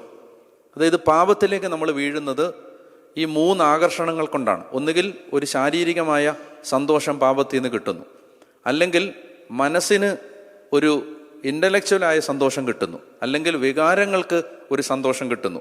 ഇതാണ് പാപത്തിൻ്റെ ആകർഷണം. അപ്പോൾ അവൾ കാണുകയാണ് ഈ പഴം ആസ്വാദ്യമാണ്, കണ്ണിന് കൗതുകകരമാണ്, അറിവേകാൻ അഭികാമ്യമാണ് എന്ന് കണ്ട് അവൾ പറിച്ചു തിന്നു, ഭർത്താവിനും കൊടുത്തു, അവനും തിന്നു. ഉടനെ ഇരുവരുടെയും കണ്ണുകൾ തുറന്നു, തങ്ങൾ നഗ്നരാണെന്ന് അവരറിഞ്ഞു, അത്തിയിലകൾ കൂട്ടിത്തുന്നി.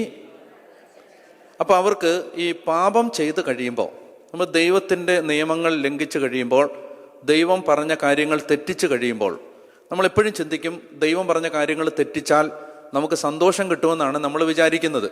എന്നാൽ പാപത്തിൽ നിന്ന് നമുക്ക് ആ സമയത്തേക്ക് താൽക്കാലികമായിട്ടൊരു സന്തോഷം കിട്ടുമെങ്കിലും പാപം നമ്മളിലേക്ക് കൊണ്ടുവരുന്നത് നിലനിൽക്കുന്ന പ്രയാസങ്ങളാണ്. പാപത്തിൻ്റെ അനന്തരഫലം എപ്പോഴും വേദനാജനകമാണ്, കയ്പ് നിറഞ്ഞതാണ്.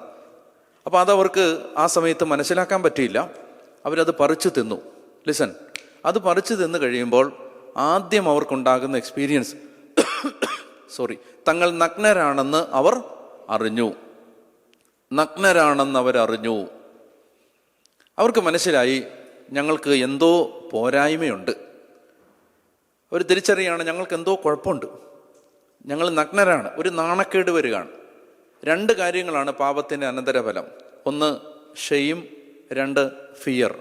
ഒന്ന് നാണക്കേട്, ലജ്ജ, 2 ഭയം. ഈ 2 കാര്യങ്ങൾ അവരുടെ ഹൃദയത്തിലേക്ക് വരികയാണ്. നാണക്കേടും വരുന്നു, ഭയവും വരുന്നു. അപ്പം നഗ്നരാണെന്ന് അവർ തിരിച്ചറിഞ്ഞു, തങ്ങൾക്ക് എന്തോ ഒരു പോരായ്മയുണ്ടെന്ന് അവർക്ക് മനസ്സിലായി. അപ്പോൾ അവരെന്ത് ചെയ്തു? അത് മറയ്ക്കാൻ വേണ്ടി അത്തിയിലകൾ കൂട്ടിത്തുന്നി ഒരു വസ്ത്രം ഉണ്ടാക്കി, അത്തിയില കൊണ്ടൊരു ഡ്രസ്സ് ഉണ്ടാക്കി. ഹൗവ ആയിരിക്കണം ഉണ്ടാക്കിയത്. ആദത്തിന് കൊടുത്തു, ഹൗവായി ഇട്ടു. ഇപ്പം 2 പേരും, മറ്റേത് അങ്ങോട്ടും ഇങ്ങോട്ടും തിരിഞ്ഞാലും 2 പേരും നിന്നത്. ഒരാൾക്ക് മറ്റൊരാളെ നോക്കാൻ വയ്യ, നാണക്കേട. അപ്പോൾ ഈ അത്തിയിലകൾ കൊണ്ട് ഡ്രസ്സ് ഉണ്ടാക്കി കൊടുത്തു കഴിഞ്ഞപ്പോൾ ആദം ഇങ്ങനെ ആദത്തിൻ്റെ സ്യൂട്ടിലും ഹൗവ ഇങ്ങനെ ഹൗവയുടെ ഡ്രസ്സിലും നല്ല ചേതോഹരമായിട്ട് നിൽക്കുമ്പോൾ അവർക്കൊരു സമാധാനം ഉണ്ടായി. അത്തിയില. ഞാൻ ചോദിക്കട്ടെ നിങ്ങളോട്, നിങ്ങൾ ജീവിതത്തിൽ എപ്പോഴെങ്കിലും അത്തിയില ധരിച്ചിട്ടുണ്ടോ? ഇല്ലല്ലോ. ഓക്കെ. നിങ്ങളുടെ കുടുംബത്തിൽ കുടുംബക്കാർക്ക് ആർക്കും ഇഷ്ടപ്പെടാത്ത ഒരു വല്യപ്പനുണ്ടെന്ന് വിചാരിക്കുക. കുടുംബക്കാർക്ക് ആർക്കും അങ്ങനെ ഇഷ്ടമല്ല. ഈ പിള്ളേരുടെ ഭാഷ, എനിക്ക് പിള്ളേരുമായിട്ടാണ് കൂടുതൽ പരിചയം. പിള്ളേരുടെ ഭാഷയിൽ പറഞ്ഞാൽ ചൊറി എന്ന് പറഞ്ഞൊരു സ്വഭാവമുണ്ട്. ചൊറി എന്ന് പറഞ്ഞാൽ ഈ ചൊറിയ ഫിസിക്കൽ ചൊറിയല്ല, അച്ഛന് മനസ്സിലാവുമായിരിക്കും. എന്താണത്? അല്ല, പിള്ളേർക്ക് മനസ്സിലാവും എന്താണ്. ആ ഇറിറ്റേറ്റിംഗ് ക്യാരക്ടറിനെയാണ് ഈ പിള്ളേരുടെ ലാംഗ്വേജിൽ അവർ ഭയങ്കര ചൊറിയാന്ന് പറയും. ചൊറിയാന്ന് പറഞ്ഞാൽ ഇറിറ്റേറ്റിംഗ് ആണെന്നാണ്.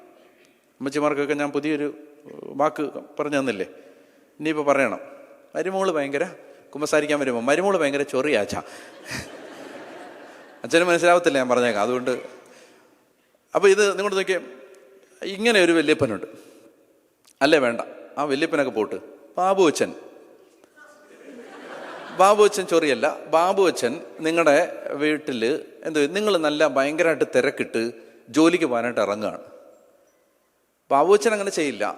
ഒരു സെൻസ് ഇല്ലാത്ത വികാരിച്ചനാണ് നിങ്ങൾക്കുള്ളതെന്ന് വിചാരിച്ചു. ബാബു അച്ഛൻ അങ്ങനെയല്ല, ഒരു സെൻസും ഇല്ലാത്ത വികാരി. എനിക്ക് അച്ഛനെ വർഷങ്ങളായിട്ട് അറിയാവുന്നതാണ്, അതുകൊണ്ട് അച്ഛൻ അങ്ങനെയല്ല. ഒരു സെൻസ് ഇല്ല എന്ന് പറഞ്ഞാൽ അച്ഛനൊരു സെൻസ് ഇല്ല. നിങ്ങൾ ജോലിക്ക് പോകാൻ വേണ്ടി എല്ലാവരോടും വെപ്രാളപ്പെട്ട് റെഡി ആയിക്കൊണ്ടിരിക്കുമ്പോഴാണ് അച്ഛൻ വന്നിട്ട് കഴിക്കാൻ വല്ലതും ഉണ്ടോ അമ്മണി എന്ന് ചോദിച്ചുകൊണ്ട് വരികയാണ്. നിങ്ങളുടെ മനസ്സിൽ അപ്പം എന്താ കടന്നു പോണേ? സത്യമായി നിങ്ങൾ എന്നോട് മറുപടി പറയണം. നിങ്ങൾ തനി മലയാളിയുടെ കള്ളത്തരം കാണിക്കരുത് ഇവിടെ. സത്യമായിട്ട് നിങ്ങൾ എന്നോട് പറയണം. അതായത് നിങ്ങൾ ഭയങ്കരമായിട്ട് ഇങ്ങനെ വെപ്രാളപ്പെട്ട് നിങ്ങൾ ജോലിക്ക് പോകാനായിട്ട് ഇറങ്ങുകയാണ്. നൈറ്റ് ഷിഫ്റ്റ് കഴിഞ്ഞ് ഒരു തരത്തിൽ വീട്ടിലെ പണിയൊക്കെ ഒതുക്കി അടുത്ത ഷിഫ്റ്റിൽ പോകാനായിട്ട് ഇറങ്ങാൻ തുടങ്ങുന്ന സമയത്താണ് അച്ഛൻ കയറി വന്നിട്ട്, എനിക്ക് ഇഡ്ഡലി തിന്നാൻ തോന്നി, അപ്പം ഞാൻ നിന്നെ ഓർത്ത് ഞാനിപ്പോൾ വന്നാന്ന് പറയുകയാണ് അച്ഛൻ. അച്ഛന്മാരൊക്കെ പൊതുവെ തീറ്റിക്കാനാണെന്നാണ് ആളുകളുടെ ഒരു വിചാരം. അപ്പോൾ സത്യം അങ്ങനെയല്ല കേട്ടോ. അപ്പോൾ ഏതായാലും പിന്നെ അച്ഛൻ ഇങ്ങനെ വന്ന് നിങ്ങളുടെ അടുത്ത് വന്നിങ്ങനെ പറയുകയാണെങ്കിൽ, നിങ്ങൾ അച്ഛനോട് അഗാധമായ സ്നേഹവും അഗാധമായ ബഹുമാനവും ഒന്നും ഉള്ള ആളല്ല, ഒരു നോർമൽ പള്ളിയിൽ പോകുന്നൊരു വിശ്വാസി എന്നതാണ് നിങ്ങളുടെ വീട്ടിലേക്ക് കയറി ഇഡ്ഡലി സാമ്പാറും ഉണ്ടാക്കാൻ പറഞ്ഞാൽ നിങ്ങൾക്ക് ശരിക്കും എന്നാ തോന്നും ആ സമയത്ത്? പറഞ്ഞ കൃത്യം പറ. നേരെ നിൽക്കാൻ സമയമില്ലാത്ത സമയത്താണ് ഈ കയറി വന്നിട്ട് ഇഡ്ഡലി വേണം സാമ്പാർ വേണം എന്നൊക്കെ. ഇതൊക്കെ ബോധമെന്ന് പറയും. സെമിനാരി ബോധം പഠിപ്പിക്കത്തില്ലേ എന്ന് നിങ്ങൾക്ക് തോന്നില്ലേ?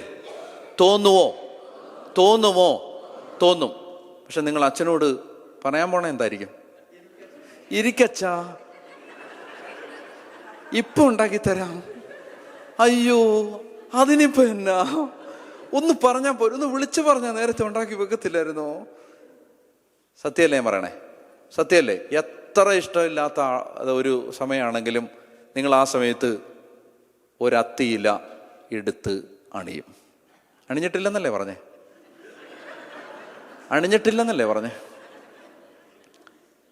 സത്യം പറഞ്ഞാൽ ജീവിതത്തിൻ്റെ 90% നമ്മൾ ജീവിച്ചിരിക്കുന്നത് അത്തിയില ഉള്ളത് കൊണ്ട് മാത്രമാണ്. ഞാൻ എൻ്റെ കാര്യം പറയട്ടെ.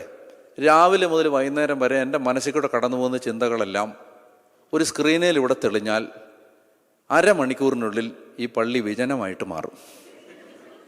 നിങ്ങളാരും തന്നെ ഇനി യൂട്യൂബിൽ എന്നെ അൺസബ്സ്ക്രൈബ് ചെയ്യും, പിന്നെ നിങ്ങൾ എൻ്റെ നമ്പർ ബ്ലോക്ക് ചെയ്യും, പിന്നെ നിങ്ങൾ എന്നെ ഹിറ്റ് ലിസ്റ്റിൽ, എന്നെ ബ്ലോക്ക് ലിസ്റ്റിൽ ഉൾപ്പെടുത്തും. എന്ന് പറഞ്ഞാൽ ഞാൻ എന്തുകൊണ്ടാണ്, നിങ്ങൾ കുറച്ച് പേർക്കെങ്കിലും എന്നോടൊരു സ്നേഹമുള്ളത് എന്തുകൊണ്ടാണ്? നിങ്ങൾക്കൊരു ധാരണയുണ്ട് ഡാനിയൽ അച്ഛൻ നല്ല ആളാണ്. നിങ്ങൾക്കൊരു ധാരണയുണ്ട്.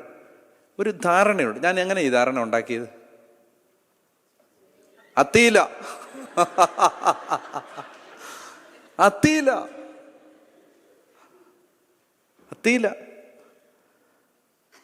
മനസ്സിലായോ? എൻ്റെ ബോഡി ലാംഗ്വേജ്, എൻ്റെ എക്സ്പ്രഷൻസ്, എൻ്റെ സംസാര രീതി, മനസ്സിലായോ? ഞാൻ ആളുകളെ കാണുമ്പോൾ പെരുമാറുന്ന വിധം, ഇതൊക്കെ എൻ്റെ അത്തിയിലയാണ്. എൻ്റെ റിയൽ സെൽഫ് നിങ്ങൾക്ക് അറിഞ്ഞൂടാ. അറിയാവോ? അറിയില്ല. ഞാൻ എന്നെയാണ് പറഞ്ഞതെങ്കിലും ഉദ്ദേശിച്ചത് നിങ്ങളെയാണ്.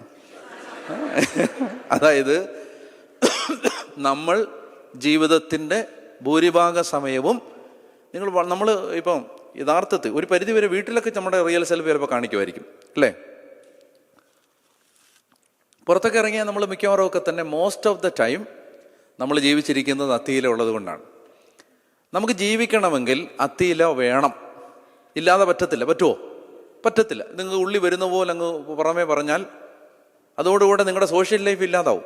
ശരിയല്ലേ ഞാൻ പറയുന്നത്? ഇപ്പം നിങ്ങൾ അച്ഛൻ കയറി വന്ന സമയത്ത് പറയുകയാണ്, നിരങ്ങി കയറി വന്നിരിക്കുകയാണ്, നാശം, ഇതൊക്കെ ബോധം എന്ന് പറഞ്ഞില്ലേ, ഇങ്ങനെ വിശപ്പിച്ചിട്ട് സഹിച്ചാൽ എന്താ കുഴപ്പം, ഇത് ഇഡ്ഡലീന ഇറങ്ങിയിരിക്കുന്നു രാവിലെ, മനുഷ്യന് സമയമില്ലെന്ന് അറിഞ്ഞൂടെ എന്ന് നിങ്ങൾ വികാരിച്ചനോട് പറഞ്ഞാൽ എന്ത് സംഭവിക്കും? അതോടുകൂടി വികാരിച്ചനും നിങ്ങൾ തമ്മിലുള്ള ബന്ധം എന്നേക്കുമായി അവസാനിക്കും. അത് അവസാനിക്കാതിരിക്കാനാണ് ഈസ് എ പ്രാക്ടിക്കൽ ടിപ്പാണ് എന്ത്? അത്തിയില. അതുകൊണ്ട് അത്തിയില അണിയുന്നത് മോശമൊന്നുമല്ല. അത്തിയിലെ കുറെ കൂടെ നല്ല ലാംഗ്വേജിൽ വിളിക്കാവുന്ന പേരാണ് കൾച്ചർ, എറ്റിക്കേറ്റ്, ഫോർമേഷൻ, എഡ്യൂക്കേഷൻ തുടങ്ങിയവ. മനസ്സിലായി? നമ്മുടെ ബാർബേറിയസായ അപരിഷ്കൃതമായ സെൽഫിനെ പരിഷ്കൃതമാക്കി മാറ്റാൻ വേണ്ടി സമൂഹം നമ്മളെ പരിശീലിപ്പിച്ച, നമുക്ക് തന്ന അത്തിയിലയുടെ പേരാണ് വിദ്യാഭ്യാസം, സംസ്കാരം, മാനം മര്യാദകൾ, പരിശീലനം തുടങ്ങിയവ. പറഞ്ഞേ ഹല്ലേലൂയാ. സത്യമായിട്ടൊരു കാര്യം അറിഞ്ഞോണം. ഈ അത്തിയിലകളെല്ലാം എടുത്തണിയുമ്പോഴും ഒരു കാര്യം നമ്മൾ മനസ്സിലാക്കിക്കോണം, നമ്മുടെ റിയൽ സെൽഫ് അപ്പോഴും അതുപോലെ തന്നെ ഉണ്ട്. ഉണ്ട്. അപ്പോൾ ആദത്തിന് ഹവ്വയ്ക്കും സംഭവിക്കുന്നത് തന്നെയാണ് നമ്മുടെയും ജീവിതം. ഇപ്പൊ കണ്ടോ, നമുക്ക് we find ourselves in the story. ഈ സ്റ്റോറിക്കകത്ത് നമ്മളെ കണ്ടുമുട്ടുകയാണ്. ഇപ്പൊ അവിടെ ആദമല്ല ക്യാരക്ടർ, മെയിൻ റോള് എടുത്ത് അഭിനയിച്ചാടിക്കൊണ്ടിരിക്കുന്നത് ആരാണ്? നമ്മൾ തന്നെയാണ്. അപ്പം നമ്മളെ കണ്ടെത്തണം. ഏദൻ തോട്ടത്തിൽ വെച്ച് അത്തിയിലകൾ എടുത്തണിഞ്ഞ് നിൽക്കുന്ന ആദത്തിലും ഹവ്വയിലും നമ്മളെ കണ്ടെത്തുകയാണ്. അപ്പോൾ ഈ അത്തിയില കൊണ്ട് നമ്മൾ മറച്ച് ജീവിക്കുന്നു. തെറ്റൊന്നുമില്ല. സമൂഹത്തിൽ ജീവിക്കണമെങ്കിൽ നമുക്ക് അങ്ങനെയൊക്കെ പറ്റൂ. ശരിയല്ലേ? ശരി. അപ്പോൾ ഇപ്പോൾ അവർ ഓൾറെഡി ഡ്രസ്ഡ് ആണ്, കവേർഡ് ആണ്, നേക്കഡ് അല്ല. ദൈവം വരികയാണ്. അടുത്ത വാക്യം, വെയിലാറിയപ്പോൾ ദൈവമായ കർത്താവ് തോട്ടത്തിൽ ഉലാത്തുന്നതിൻ്റെ ശബ്ദം അവർ കേട്ടു. പുരുഷനും ഭാര്യയും അവിടുത്തെ മുമ്പിൽ നിന്ന് മാറി തോട്ടത്തിലെ മരങ്ങൾക്ക് ഇടയിൽ ഒളിച്ചു. അതായത് ഇവരിപ്പോൾ ഈ ഹവ്വയുടെ അടുത്ത് ആദം വളരെ കംഫർട്ടബിളാണ്, ആദത്തിൻ്റെ അടുത്ത് ഹവ്വയും വളരെ കംഫർട്ടബിളാണ്. ഇപ്പം ഇവർക്ക് നേരത്തെ ഉണ്ടായിരുന്ന നാണക്കേട് അങ്ങോട്ടും ഇങ്ങോട്ടും നോക്കുമ്പോൾ ഉണ്ടോ? ഇല്ല. എന്തുകൊണ്ടാണ് ഇല്ലാത്തത്? അത്തിയില കൊണ്ടാണ്. ഭാര്യയ്ക്കും ഭർത്താവിനും ഒന്നും വീട്ടിൽ നന്നായിട്ട് പെരുമാറുന്നതിന് ഇപ്പോൾ ഒരു ബുദ്ധിമുട്ടുമില്ല, കാരണം അത്തിയില ധരിച്ചിട്ടുണ്ട്. എന്നാൽ വെയിലാറിയപ്പോൾ ദൈവമായ കർത്താവ് അവരുടെ അടുത്തേക്ക് വരുന്ന ശബ്ദം അവർ കേട്ടു. ദൈവത്തിൻ്റെ സാന്നിധ്യം അവരെ സമീപിക്കുന്നത് അവർ മനസ്സിലാക്കി. Listen to me. അപ്പോൾ അവരെന്ത് ചെയ്തു? അവർ പെട്ടെന്ന് പോയി ഒളിച്ചു. എൻ്റെ ചോദ്യം, ഇവരെന്തിനാണ് പോയി ഒളിച്ചത്? ഇവർക്ക് ഒളിക്കേണ്ട യാതൊരു ആവശ്യമില്ല. ഇവർ കംഫർട്ടബിളാണ്. എന്നാൽ അവർ പെട്ടെന്ന് പോയി ഒളിച്ചു. ഒളിച്ചപ്പോൾ ദൈവം വന്നിട്ട് അവരോട് ചോദിച്ചു, ആദം, നീ എവിടെയാണ്? അപ്പോൾ അവൻ പറഞ്ഞു, ദൈവമേ, അവൻ്റെ ഉത്തരം എന്താണ്? വായിച്ചോ. ഞാൻ നഗ്നനായതുകൊണ്ട് ഭയന്ന് ഒളിച്ചതാണ്. ഞാൻ നഗ്നനായതുകൊണ്ട് ഭയന്ന് ഒളിച്ചതാണ്. എന്നെ ശ്രദ്ധിക്കണം. ആദം, ഹവ്വ എന്നിവർ ഇപ്പോൾ നഗ്നരല്ല. നഗ്നരാണോ? അല്ല. അത്തിയിലുണ്ട്. അവർ ഡ്രസ്ഡാണ്. അവർക്കിപ്പോൾ അവർ നഗ്നരല്ല. പക്ഷേ ദൈവം വരുമ്പോൾ അവർ ദൈവത്തോട് പറയുന്നത് ഞങ്ങൾ നഗ്നരാണ് എന്നാണ്. അതാണ് അതിൻ്റെ ശരിയായ രീതി. മനുഷ്യരെ കബളിപ്പിക്കാൻ ഈ അത്തിയിലകൾ മതി. പക്ഷെ ദൈവത്തെ നേരിടുമ്പോൾ ഈ അത്തിയിലകൾ കൊണ്ട് നമുക്ക് നമ്മുടെ നഗ്നത മറയില്ല. Still we are naked. ദൈവത്തിൻ്റെ മുമ്പിൽ ചെല്ലുമ്പോൾ ഈ അത്തിയിലകൾ നമുക്ക് മതിയാവുന്നില്ല. ദൈവത്തിൻ്റെ മുമ്പിൽ ഈ അത്തിയിലകൾ കൊണ്ട് നമുക്ക് നമ്മുടെ മാലിന്യങ്ങളെ മറച്ചു പിടിക്കാൻ പറ്റില്ല. അപ്പോൾ ദൈവം അവരോട് ചോദിക്കുകയാണ്, നീ നഗ്നനാണെന്ന് നിന്നോട് ആര് പറഞ്ഞു? തിന്നരുതെന്ന് ഞാൻ നിന്നോട് പറഞ്ഞ മരത്തിൻ്റെ പഴം നീ തിന്നോ? എനിക്ക് പറയാനുള്ള ഏറ്റവും പ്രധാനപ്പെട്ട ഒരു മെസ്സേജ്, ലിസൺ. ഈ റിപ്പൻറ്റൻസ് എന്ന് പറഞ്ഞാൽ എന്താണെന്നറിയാമോ? റിപ്പൻറ്റൻസ് എന്ന് പറഞ്ഞാൽ ദൈവത്തിൻ്റെ മുമ്പിൽ ഉള്ളതുപോലെ അംഗീകരിക്കുന്നതിൻ്റെ പേരാണ് റിപ്പൻറ്റൻസ്. അതായത് പോരായ്മകൾ മനുഷ്യനുണ്ട്, പല വിധത്തിലാണുള്ളത്. ചില കാലങ്ങളിൽ ചില പോരായ്മകൾ മാറും, പിന്നീട് ചിലത് അവശേഷിക്കും, കുറച്ചു കാലം കഴിഞ്ഞ് അത് മാറും. ഈ യാത്രയിൽ മനുഷ്യൻ അവനെ കണ്ടെത്തുന്നത് ഒരുപാട് ബലഹീനതകളുടെ ആകത്തുകയായിട്ടാണ്. സംശയമുണ്ടോ? ഉണ്ടോ? ഇല്ല. ഒത്തിരി കുറവുകൾ നമുക്കുണ്ട്.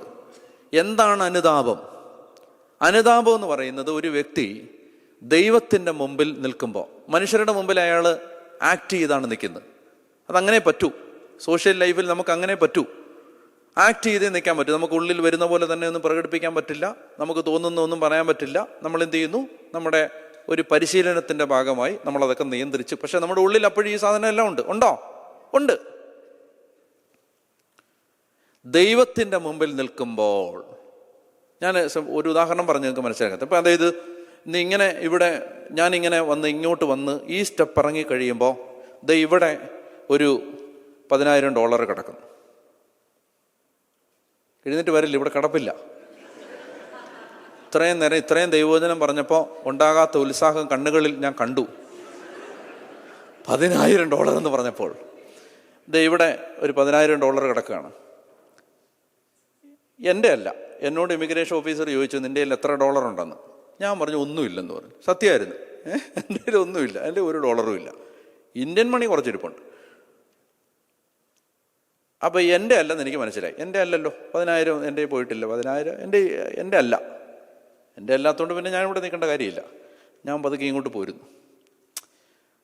ഈ സ്റ്റെപ്പ് വന്നപ്പം ഞാൻ വിചാരിച്ചു,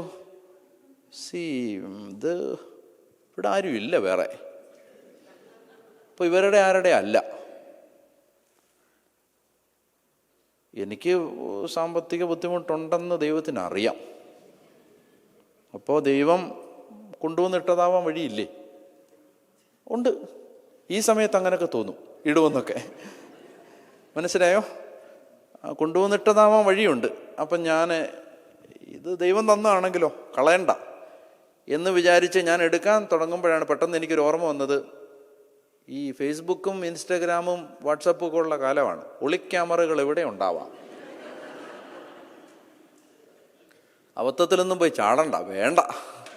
$10,000 കൊടുത്താൽ പോയ മാനം തിരിച്ചു കിട്ടത്തില്ല.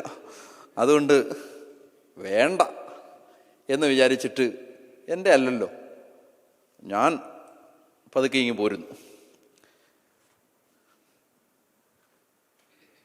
വേറെ ആരോ വന്നാൽ 10,000 എടുത്തുകൊണ്ട് പോവുകയും ചെയ്തു. 10 മിനിറ്റ് കഴിയുമ്പോൾ എൻ്റെ മനസ്സിലൊരു ചിന്ത വരികയാണ്, എടുക്കണ്ടായിരുന്നു, എന്തോരം ആവശ്യമുള്ളതാണ്, എടുക്കേണ്ടതായിരുന്നു. വെറുതെ കൊണ്ട് കളഞ്ഞു, ആർക്കും വേണ്ടാതെ പോയി. മഴ നനഞ്ഞ് വെറുതെ പോയത്, എടുക്കണ്ടായിരുന്നു. ഞാൻ ചോദിക്കട്ടെ നിങ്ങളോട്, ഞാൻ 10,000 എടുത്തോ? പറ, ഞാൻ കള്ളനാണോ? സത്യത്തിൽ ആണോ? ആണ്. ഞാൻ മോഷ്ടിച്ചിട്ടില്ല, പക്ഷേ ഞാൻ മോഹിച്ചിട്ടുണ്ട്. മോഷ്ടിച്ചിട്ടില്ല, മോഹിച്ചിട്ടുണ്ട്. മനുഷ്യരുടെ മുമ്പിൽ $10,000 മോഷ്ടിച്ച കള്ളനാണോ ഞാൻ? ആണോ? ദൈവത്തിൻ്റെ മുമ്പിലോ? ആണ്. ദൈവത്തിൻ്റെ മുമ്പിൽ ഞാനിത് എടുത്തില്ലെങ്കിലും എടുത്തതുപോലാണ്. ഒരുപാട് തെറ്റുകൾ നമ്മൾ ചെയ്യാതിരുന്നത് തെറ്റ് ചെയ്യാൻ ആഗ്രഹമില്ലാഞ്ഞിട്ടല്ല, പേടിച്ചിട്ടാണ്. എന്താണ്? പേടിച്ചിട്ടാണ്. മനുഷ്യരുടെ മുമ്പിൽ നമ്മൾ ആ തെറ്റ് ചെയ്യാത്ത ആളുകളാണ്. ഡാനിലച്ചൻ ഇല്ലില്ല, ചെയ്തിട്ടില്ല. ദൈവത്തിൻ്റെ മുമ്പിലോ ഈ തെറ്റ് ചെയ്ത ആളാണ്. അപ്പം ഞാൻ പറഞ്ഞു വരുന്നത്, മനുഷ്യരെ നേരിടാൻ ഈ അത്തിയില മതി. ദൈവത്തിൻ്റെ മുമ്പിൽ നിൽക്കുമ്പോൾ, ഞാൻ കുമ്പസാരിക്കാൻ ചെല്ലുമ്പോൾ ഞാൻ എന്ത് പറയണം? കർത്താവേ, വഴി കടന്ന 10,000 എടുക്കാത്തതിൻ്റെ പേരിൽ ഒരു 3-4 തവണ എൻ്റെ മനസ്സിലൊരു വിഷമം വന്നു.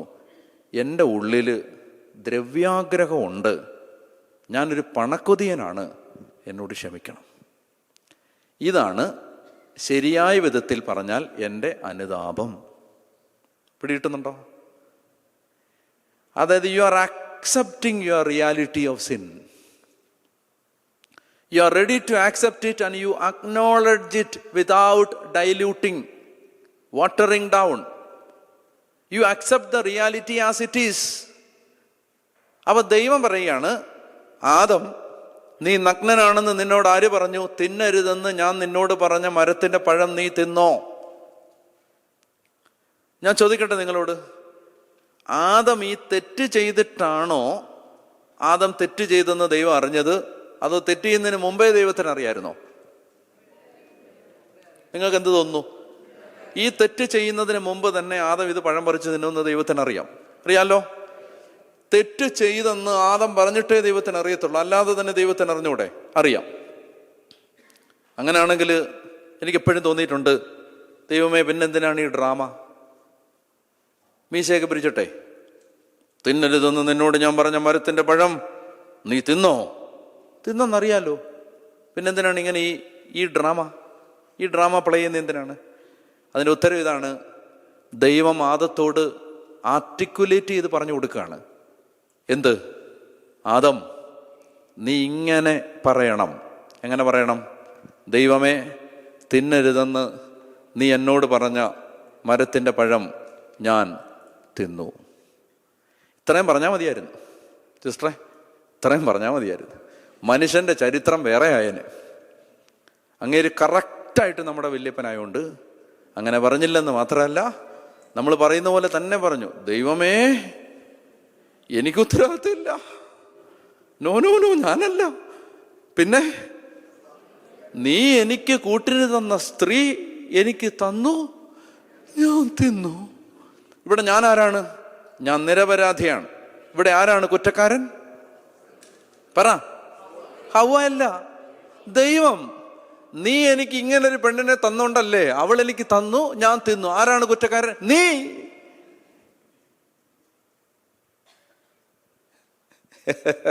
നീ.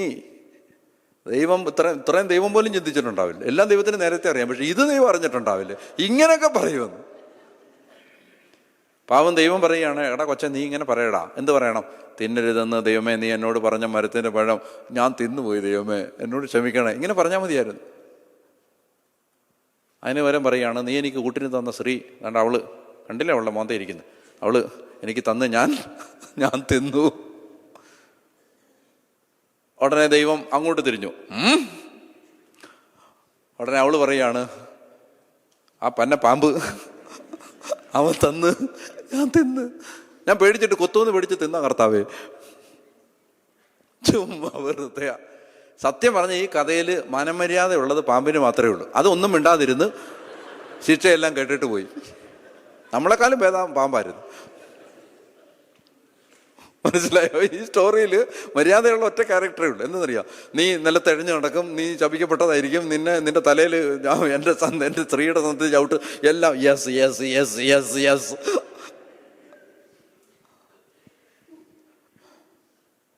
നമ്മൾ ജന്മത്ത് സമ്മതിക്കത്തില്ല. കുമ്പസാരത്തിനൊക്കെ ചെല്ലുമ്പോഴേ, കുമ്പസാരക്കൂട്ടിലൊക്കെ ചെല്ലുന്ന സമയത്ത്, അച്ഛാ പിന്നെ കർത്താവേ പിന്നെ എന്നെ കള്ളു കുടിച്ചിട്ട് എപ്പോഴും അങ്ങ് ചീത്ത വിളിയാ, എപ്പോഴും ചീത്ത വിളിയാ കർത്താവേ. എന്നെ ചീത്ത വിളിച്ചാൽ പോട്ടെന്ന് വെക്കാം. എൻ്റെ അപ്പനെ, അപ്പൻ്റെ അപ്പനെ, അപ്പൻ്റെ അപ്പൻ്റെ അപ്പനെ, അമ്മയുടെ അമ്മയെ, അമ്മയുടെ അമ്മൂമ്മയെ എല്ലാം ചീത്ത വിളിയാം. എത്രയെന്ന് വെച്ചാ സഹിക്കുന്നേ? അങ്ങനെ വന്ന് ചീത്തയും വിളിച്ചു. പിന്നെ ഇന്നലെ എൻ്റെ മുതുകത്ത് ഒരൊറ്റ ഇടിയിടിച്ചപ്പോൾ ഞങ്ങളുടെ തലയിൽ ചൂടുവെള്ളം കോരി ഒഴിച്ചു. ഇപ്പം ഈ ചേച്ചി ചൂടുവെള്ളം കോരി ഒഴിച്ച കുറ്റത്തിന് കുറ്റക്കാരിയാണോ? അച്ഛൻ തന്നെ എഴുന്നേറ്റ് ബഹുമാനിക്കും. ഒരുപാട് സഹിക്കുന്നുണ്ട് ചേച്ചി. അങ്ങേര് ആശുപത്രി കിടക്കാണ് തലവഴുത്ത് ചൂടുവെള്ളം. മനസ്സിലായോ? അതായത് ഇത് ഉള്ള കാര്യം ഉള്ളതുപോലെ അങ്ങ് പറഞ്ഞാൽ മതി. കൂടുതൽ ഈ രണ്ടാം ലോകമഹായുദ്ധത്തിൻ്റെ കാരണങ്ങളും ഫലങ്ങളും ഒന്നല്ലല്ലോ ചോദിച്ചത്, ഇത്രയും ഡീറ്റെയിൽ ആയിട്ട് പറയാൻ. കുമ്പസാരിക്കുമ്പോൾ ഇങ്ങനെ പറഞ്ഞാൽ മതി, അരിശം വന്ന് എൻ്റെ ഭർത്താവിൻ്റെ തലയിൽ ഞാൻ ചൂടുവെള്ളം കോരി ഒഴിച്ചു. ബാക്ക്ഗ്രൗണ്ട് സ്റ്റോറി ഒന്നും വേണ്ട.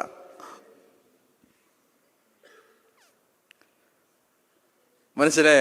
Accept your reality of sin, acknowledge it, be ready to accept it as it is. അതിൻ്റെ പേരാണ് റിപ്പൻറ്റൻസ്. അല്ലാതെ കൂടുതൽ സ്റ്റോറി മെനഞ്ഞ് നമ്മളെ കംപ്ലീറ്റ് ആയിട്ട് ഫ്രീ ആക്കി മാറ്റരുത്. ഒരു പാപത്തെയും വെള്ളം ചേർക്കരുത്. അല്ലാതെ ഇങ്ങനെ അങ്ങനെ ചെയ്തപ്പോൾ ഈ സാഹചര്യം ആയതുകൊണ്ട് ഇങ്ങനെ ആയതുകൊണ്ട് നാട്ടിൽ നിന്ന് വന്ന് ആരും സഹായിക്കാനില്ലാതെ വന്ന ആ സമയത്ത് എന്നെ അയാളാണ് സഹായിച്ചത്. അങ്ങനെ ഒരുപാട് സഹായിച്ച് അയാൾ വേറെ ചില സഹായങ്ങളോടെ തന്നപ്പോൾ ഞാൻ അത് സ്വീകരിച്ചു. അതൊന്നും പറയണ്ട. ഞാൻ കന്നത്തരം കാണിച്ചെന്ന് പറഞ്ഞാൽ മതി. കൂടുതൽ ബാക്ക്ഗ്രൗണ്ട് സ്റ്റോറിയൊന്നും വേണ്ട. മനുഷ്യൻ്റെ മനസ്സ് അവൻ്റെ തെറ്റ് സമ്മതിക്കാൻ തയ്യാറല്ല. അനുതാപം എന്ന് പറയുന്നത് ഈ മനസ്സിനെ മെരുക്കിയെടുക്കുന്നതാണ്. നീ അത് ചെയ്തു, യു ഡിഡ് ഇറ്റ്, നിൻ്റെ ഉള്ളിൽ അതുണ്ട്, നിൻ്റെ അകത്ത് ഈ സാധനം കിടപ്പുണ്ട്, ഉണ്ട്, ആക്സെപ്റ്റ് ഇറ്റ്.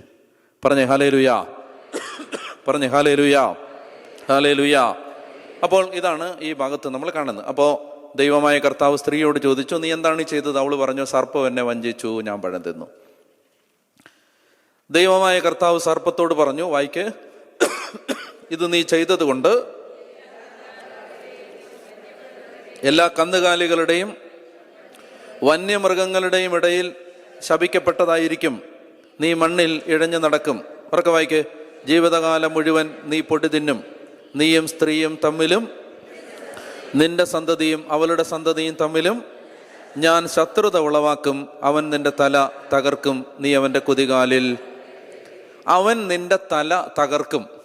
നിന്റെ തല തകർക്കും എന്ന് പറഞ്ഞാൽ നിങ്ങൾക്കത് കേൾക്കുമ്പോൾ എന്താണ് മനസ്സിലാവുന്നത്? സ്ത്രീയുടെ സന്തതി നിന്റെ തല തകർക്കും എന്ന് പറഞ്ഞാൽ എന്താ അർത്ഥം? കൊന്നുകളയുമെന്ന് മാത്രമല്ല, തല തകർക്കും എന്ന് പറഞ്ഞാൽ എന്താ അർത്ഥം? ഈ തല കൊണ്ടാണ് അവൻ ഈ കെണി ഡിസൈൻ ചെയ്തത് എന്ന് പറഞ്ഞാൽ, നീ മാനവകുലത്തിന് ഏൽപ്പിച്ച ഡാമേജ് അവൻ തകർത്ത് കളയും. നീ ഹ്യൂമാനിറ്റിക്ക് നീ ഏൽപ്പിച്ച ആഘാതം, ഡാമേജ്, നാശം അവൻ തകർത്ത് കളയും. അതാണ് നിന്റെ തല തകർക്കുക എന്ന് പറഞ്ഞാൽ. അതായത് നിന്റെ കെണികളെ അവൻ തകർത്ത് കളയും, നിന്റെ ആധിപത്യം അവൻ തകർത്ത് കളയും, നീ ഉണ്ടാക്കിയ ഡാമേജ് അവൻ തകർത്ത് കളയും. ആരാണ് അങ്ങനെ തകർക്കുന്നത്? സ്ത്രീയുടെ the seed of the woman, സ്ത്രീയുടെ സന്തതി. ലിസൺ, നിങ്ങൾക്ക് ഈ ധ്യാനം കഴിഞ്ഞാലും ബൈബിൾ മുന്നോട്ട് വായിച്ചു പോകാനുള്ള ഒരു ത്രെഡ് ഇട്ട് തന്നിട്ടാണ് ഞാൻ പോകുന്നത്. അതിനാണ് ഈ വഴിക്ക് കൊണ്ടുവരുന്നത് ഞാൻ. അതായത് ഇനി the whole story of Bible ഒരു അന്വേഷണമാണ്. ആ അന്വേഷണത്തിൻ്റെ ത്രെഡ് ഇതാണ്: ഒരു സന്തതി, seed of the woman will crush the proud head of Satan. അപ്പോൾ അവൻ്റെ തല തകർക്കാൻ സ്ത്രീയിൽ നിന്ന് ജാതനാവുന്ന സന്തതി, the seed of the woman. ഈ സീഡിനെ അന്വേഷിച്ചുള്ള യാത്രയാണ് the whole Bible story line. ഇനി ബൈബിൾ മുന്നോട്ട് പോകുന്നത്, ഞാൻ അതിൻ്റെ ഒരു പ്രോസസ്സ് ഒന്ന് ചെറുതായിട്ട് കാണിച്ചു തരും. ഇനി ബൈബിൾ മുഴുവൻ യാത്ര ചെയ്യുന്നത് ഈ പിശാച് മനുഷ്യകുലത്തിന് ഏൽപ്പിച്ച നാശത്തെ തകർത്ത് കളയുന്ന സ്ത്രീയുടെ സന്തതിയെ അന്വേഷിച്ചുള്ള യാത്രയാണ് ബൈബിളിൻ്റെ ഇനിയുള്ള യാത്രാദൂരം. അതുകൊണ്ട് അതിലേക്ക് നമ്മളൊന്ന് കയറാൻ പോവുകയാണ്. ഇനി ബൈബിളിൽ നമ്മൾ കാണാൻ പോകുന്നത്, മടുത്തോ നിങ്ങൾ? ഇനി ബൈബിളിൽ നമ്മൾ കാണാൻ പോകുന്നത് 2 ലൈനാണ്. ഒന്ന്, ദൈവത്തെ മറന്ന് ജീവിക്കുന്നവരുടെ ലൈൻ. 2, ദൈവത്തോട് ചേർന്ന് ജീവിക്കുന്നവരുടെ ലൈൻ. ഇങ്ങനെ 2 ലൈൻ ഇനി ബൈബിളിൽ പ്രകടമായി കാണാൻ പോവുകയാണ്. ഈ 2 ലൈനും പോയി അവസാനിക്കാൻ പോകുന്നത് എവിടെയാണെന്നറിയാമോ? ഇത് അവസാനിക്കാൻ പോകുന്നത് വെളിപാട് പുസ്തകത്തിലാണ്. വെളിപാട് പുസ്തകത്തിൽ ഈ 2 ലൈൻ, ദൈവത്തെ മറന്ന് ജീവിക്കുന്നവരുടെ ലൈൻ, വെളിപാട് പുസ്തകത്തിൽ അതിനൊരു പേരുണ്ട്, അറിയാവോ? ദൈവത്തെ മറന്ന് ജീവിക്കുന്നവരുടെ ലൈനെ വിളിക്കുന്ന പേരാണ് ബാബിലോൺ. മഹദിയാം ബാബിലോൺ. അതാണ് വെളിപാട് പുസ്തകത്തിലെ ബാബിലോൺ. ഈ ലൈനാണ്, ഉൽപ്പത്തിയിൽ തുടങ്ങുന്ന ഈ ലൈനാണ് ദൈവത്തെ മറന്ന് ജീവിക്കുന്നവരുടെ ലൈൻ. ദൈവത്തെ മാനിച്ച് ജീവിക്കുന്നവരുടെ ലൈൻ, അതിൻ്റെ പേരാണ് ജെറുസലേം, സ്വർഗീയ ജെറുസലേം. അണിഞ്ഞൊരുങ്ങിയ മണവാട്ടിയെ പോലെ സ്വർഗത്തിൽ നിന്നിറങ്ങി വരുന്നത് ഞാൻ കണ്ടു, സ്വർഗീയ Jerusalem. So the heavenly Jerusalem and the Babylon will be the 2 stream lines. അതാണ് ബൈബിള് ഈ ഉൽപ്പത്തിയിൽ ആരംഭിക്കുന്ന ഈ 2 ലൈൻ. നന്നായിട്ട് ഇനി എൻ്റെ കൂടെ വരണം, എന്നെ ഫോളോ ചെയ്ത് എൻ്റെ കൂടെ തന്നെ വരണം, ഞാൻ പറയുന്ന അതേ വഴിക്ക് തന്നെ വരണം. ഇനി ഈ 2 ലൈൻ, ആദവും ഹവ്വയും കഴിഞ്ഞാൽ ഈ 2 ലൈൻ നിങ്ങൾക്ക് പറയാൻ പറ്റും. അടുത്ത ഈ ലൈനിൻ്റെ അടുത്ത അനന്തരാവകാശികൾ ആരൊക്കെയാണ്? കായേനും സേത്തും. ആദത്തിൻ്റെ 3ാമത്തെ മകൻ്റെ പേരാണ് സേത്ത്. കായേനും സേത്തും. ആബേൽ മരിച്ചു, അപ്പോൾ ആബേലില്ല. കായേനും സേത്തും. സോ ഒന്നാമത്തേത് കായേൻ്റെ ലൈൻ, 2ാമത്തേത് സേത്തിൻ്റെ ലൈൻ. ഇനി ബൈബിൾ പറയുന്നത് ആ ലൈനാണ്. നിങ്ങൾ ശ്രദ്ധിച്ചിട്ടുണ്ടാവും, ഈ ഭൂമിയിൽ ബൈബിളിൽ എപ്പോഴും ഈ സ്റ്റോറിക്ക് വേണ്ട കഥാപാത്രങ്ങളെ മാത്രമേ ഇനി ബൈബിൾ പരിചയപ്പെടുത്തുകയുള്ളൂ. ഈ സ്റ്റോറി ലൈനിന് വേണ്ട ക്യാരക്ടറിനെ മാത്രമേ. ഇപ്പോൾ ഉദാഹരണത്തിന് ഒരു സംഭവം ഞാൻ പറഞ്ഞുതരാം. ഇപ്പം നിങ്ങൾക്ക് പലർക്കും സംശയമുള്ളൊരു കാര്യമാണ്, ഇപ്പോൾ പാപം ചെയ്ത് ആബേലിനെ കൊന്നു കഴിയുമ്പോൾ കായൻ ദൈവത്തോട് പറയും, ദൈവമേ, എനിക്ക് വഹിക്കാവുന്നതിലും വലുതാണ് ഈ ശിക്ഷ, കാണുന്നവരെല്ലാം എന്നെ കൊല്ലാൻ നോക്കും. കായൻ ദൈവത്തോട് പറയുകയാണ്, ശ്രദ്ധിക്കുന്നുണ്ടോ? കാണുന്നവരെല്ലാം എന്നെ കൊല്ലാൻ നോക്കും. എൻ്റെ ചോദ്യം, ഈ പറഞ്ഞു വന്ന കഥയനുസരിച്ച് ഈ ഭൂമിയിൽ 4 പേരേ ഉള്ളൂ, കായേനും ആബേലും ആദവും ഹവ്വയും. അതിൽ ആബേല് മരിച്ചു, ഈ 3 പേരേ ഉള്ളൂ. കായൻ പറയുകയാണ്, കാണുന്നവരെല്ലാം എന്നെ കൊല്ലാൻ നോക്കും. ഈ കാണുന്നവരെന്ന് പറഞ്ഞാൽ ആരാ ഇത്? അതാരാണ്? അതൊരു പ്രശ്നം. 2ാമത്തെ പ്രശ്നം, കായന്റെ പരമ്പരയെക്കുറിച്ച് പറയാൻ പോവാണ് 4-ാം അധ്യായത്തിൽ തുടർന്നുള്ള ഭാഗത്ത്. കായന് ഭാര്യ എവിടെ നിന്ന് കിട്ടി? അത് അടുത്ത പ്രശ്നം. അമ്പോ, ഇപ്പോഴാണത് ചിന്തിച്ചത്. ഇത്രയും നാൾ ഒരു കുഴപ്പമില്ലായിരുന്നു, ബൈബിൾ വായിക്കാത്തോണ്ടേ. ഇപ്പം ഇന്ന് വായിച്ചു, പ്രശ്നമായി, ഭയങ്കര പ്രശ്നമായി. ഇത്രയും നാൾ നല്ല വിശ്വാസമായിരുന്നു, കാരണം ബൈബിൾ ഇതുവരെയും വായിച്ചിട്ടില്ലായിരുന്നു. വായിച്ചു കഴിഞ്ഞപ്പോൾ വിശ്വാസം പോയി. അയ്യോ, ശരിയാണല്ലോ, കായൻ. അപ്പം ഇങ്ങനെയുള്ള പ്രശ്നങ്ങളെല്ലാം ഉണ്ട്. കായൻ്റെ ഭാര്യ എവിടെ നിന്ന്? കായനെ ആരാണ് കൊല്ലാൻ നോക്കുന്നത്? അപ്പോൾ അതിൻ്റെ അർത്ഥം വേറെ മനുഷ്യരുണ്ടോ? രണ്ട് കാര്യങ്ങൾ ഞാൻ പറയുന്നത് ശ്രദ്ധിക്കണം. ബൈബിളിൽ വിവരിക്കുന്ന ചാപ്റ്റർ 1, ചാപ്റ്റർ 2, ചാപ്റ്റർ 3, ചാപ്റ്റർ 4 എന്ന് നമ്മൾ വായിച്ചു പോകുമ്പോൾ ഒരിക്കലും ചിന്തിക്കരുത് അത് ക്രോണോളജിക്കൽ ഓർഡറിലാണ് വിവരിച്ചിരിക്കുന്നത് എന്ന് ചിന്തിക്കരുത്. ബൈബിൾ വായിക്കുമ്പോൾ മനസ്സിലാവാനുള്ള ഒരു പ്രധാനപ്പെട്ട ഇൻപുട്ടാണിത്. അതായത് 3-ാം അധ്യായം കഴിഞ്ഞ് നടക്കുന്ന കാര്യമാണ് 4-ാം അധ്യായത്തിൽ പറയുന്നത് എന്നൊരിക്കലും ചിന്തിക്കരുത്. ബൈബിളിൻ്റെ ഓർഡറിങ് ക്രോണോളജിക്കൽ അല്ല, തീമാറ്റിക്കാണ്. മനസ്സിലായില്ലേ അല്ലേ? എന്നൂടെ പറയാം. ബൈബിളിൻ്റെ arrangement, order not chronological but thematic. അതായത് ഒരു കാര്യമാണ് പറയാൻ ശ്രമിക്കുന്നത് ഹോൾ ബൈബിൾ.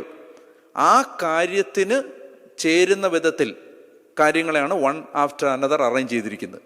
ക്രോണോളജിക്കൽ അല്ല. അതായത് ഈ മാസം നടന്നിട്ട് അടുത്ത മാസം ഒക്കെ നടന്ന കാര്യമല്ല അടുത്ത് പറയുന്നത്, അങ്ങനല്ല. ഇപ്പോൾ ഉദാഹരണത്തിന് കായേനും ആബേലും ഉള്ള സമയത്ത് തന്നെ ചിലപ്പോൾ ചില കാര്യങ്ങൾ നടന്നിട്ടുണ്ടാവും. അത് ചിലപ്പോൾ പറയുന്നത് 5-ാം അധ്യായത്തിലായിരിക്കും. പറയുന്നത് മനസ്സിലാവുന്നുണ്ടോ? 3-ാം അധ്യായത്തിൽ പറയുന്ന കാര്യങ്ങളുടെ മുമ്പ് നടന്ന കാര്യങ്ങൾ ചിലപ്പോൾ പറയുന്ന 5-ാം അധ്യായത്തിലായിരിക്കും. അപ്പം അതുകൊണ്ട് നമ്മൾ മനസ്സിലാക്കേണ്ടത് കായേനും ആബേലും കൂടാതെ ആദത്തിന് ജനിക്കുന്ന പുത്രൻ്റെ പേരാണ് സേത്ത്. സേത്തിനെ കൂടാതെ ആദത്തിന് മറ്റനേകം പുത്രന്മാരും പുത്രിമാരും ഉണ്ടായിരുന്നു. ഉണ്ടോ? ഉണ്ട്. വായിക്കാം. 5-ാമത്തെ അധ്യായം 5-ാമത്തെ അധ്യായത്തിൽ 3-ാമത്തെ വാക്യം മുതൽ വായിക്കുക. ആദത്തിന് 130 വയസ്സായപ്പോൾ അവൻ്റെ സാദൃശ്യത്തിലും ഛായയിലും ഒരു പുത്രൻ ജനിച്ചു. ആദം അവന് സേത്ത് എന്ന് പേരിട്ടു. സേത്തിൻ്റെ ജനനത്തിന് ശേഷം ആദം 800 വർഷം ജീവിച്ചു. അവന് വേറെയും പുത്രന്മാരും പുത്രിമാരും ഉണ്ടായി. ആദത്തിൻ്റെ ജീവിതകാലം 930 വർഷമാണ്. അതിനുശേഷം അവൻ മരിച്ചു. അപ്പം അതിൻ്റെ അർത്ഥം ഇവിടെ നമ്മൾ വായിക്കുമ്പോൾ നമുക്ക് മനസ്സിലാവുന്നത് ആദത്തിന് വേറെയും പുത്രന്മാരും പുത്രിമാരും ഉണ്ടായി. അപ്പം ആദം കല്യാണം കഴിച്ചത് ആരെയായിരിക്കും? ആദമല്ല, കായൻ കല്യാണം കഴിച്ച ആരെയായിരിക്കും? ഏതെങ്കിലും ഒരു പെങ്ങളെ ആയിരിക്കും. അപ്പോൾ അടുത്ത വർഷം അയ്യോ അങ്ങനെ പാടുണ്ടോ? മോശയുടെ കാലത്താണ് നിയമങ്ങൾ നൽകപ്പെടുന്നത്. മനസ്സിലാവുന്നുണ്ടോ? നിയമങ്ങൾ നൽകപ്പെടുന്നതിന് മുമ്പുള്ളൊരു കാലമാണിത്. ആ കാലത്ത് ഇതല്ലാതെ വേറൊരു ഓപ്ഷൻ ഇല്ലെങ്കിൽ അങ്ങനെ ചെയ്തതുകൊണ്ട് തെറ്റില്ല. ഞാൻ പറയുന്നത് ഇതല്ലാതെ വേറൊരു ഓപ്ഷൻ ഉണ്ടോ? ഇല്ല. അപ്പോൾ പെങ്ങളെ കല്യാണം കഴിച്ചു, പെങ്ങളെ കല്യാണം കഴിക്കാവോ? ഇപ്പം കല്യാണം കഴിക്കാൻ പാടില്ല. അതല്ലാതെ വേറെ ഓപ്ഷൻ ഉണ്ട്. പെങ്ങളെ അല്ലാതെ കെട്ടാൻ വേറെ ഇഷ്ടം പോലെ പെൺപിള്ളേർ നിപ്പുള്ളപ്പോൾ നിനക്ക് പെങ്ങളെ തന്നെ കെട്ടണമെന്ന് എന്താ എത്ര നിർബന്ധം എന്നാണ് ഇന്നത്തെ ചോദ്യം. മറിച്ച് അന്ന് അങ്ങനല്ല, വേറെ ഓപ്ഷൻ ഇല്ലുണ്ടോ? ഇല്ല. പറഞ്ഞേ ഹല്ലേലൂയ. അപ്പോൾ അങ്ങനെ വരുമ്പോൾ ഞാൻ പറഞ്ഞു വരികയാണ്, ഇനി കായൻ്റെ 2 സ്ട്രീം ലൈൻസ് നമ്മൾ കാണാൻ പോവാണ്. 2 പരമ്പരകൾ കാണാൻ പോവാണ്. അത് ഒന്നാമത്തേത് കായൻ്റെ പരമ്പര, രണ്ടാമത്തേത് സേത്തിൻ്റെ പരമ്പര. വായിക്കാം. 4-ാം അധ്യായത്തിൻ്റെ 17 മുതലുള്ള വാക്യങ്ങൾ വായിക്കാം. കായേൻ തൻ്റെ ഭാര്യയുമായി ചേർന്നു, അവൾ ഗർഭം ധരിച്ച്. ഇനി ആ പേരുകൾ ഓർത്തിരിക്കണം.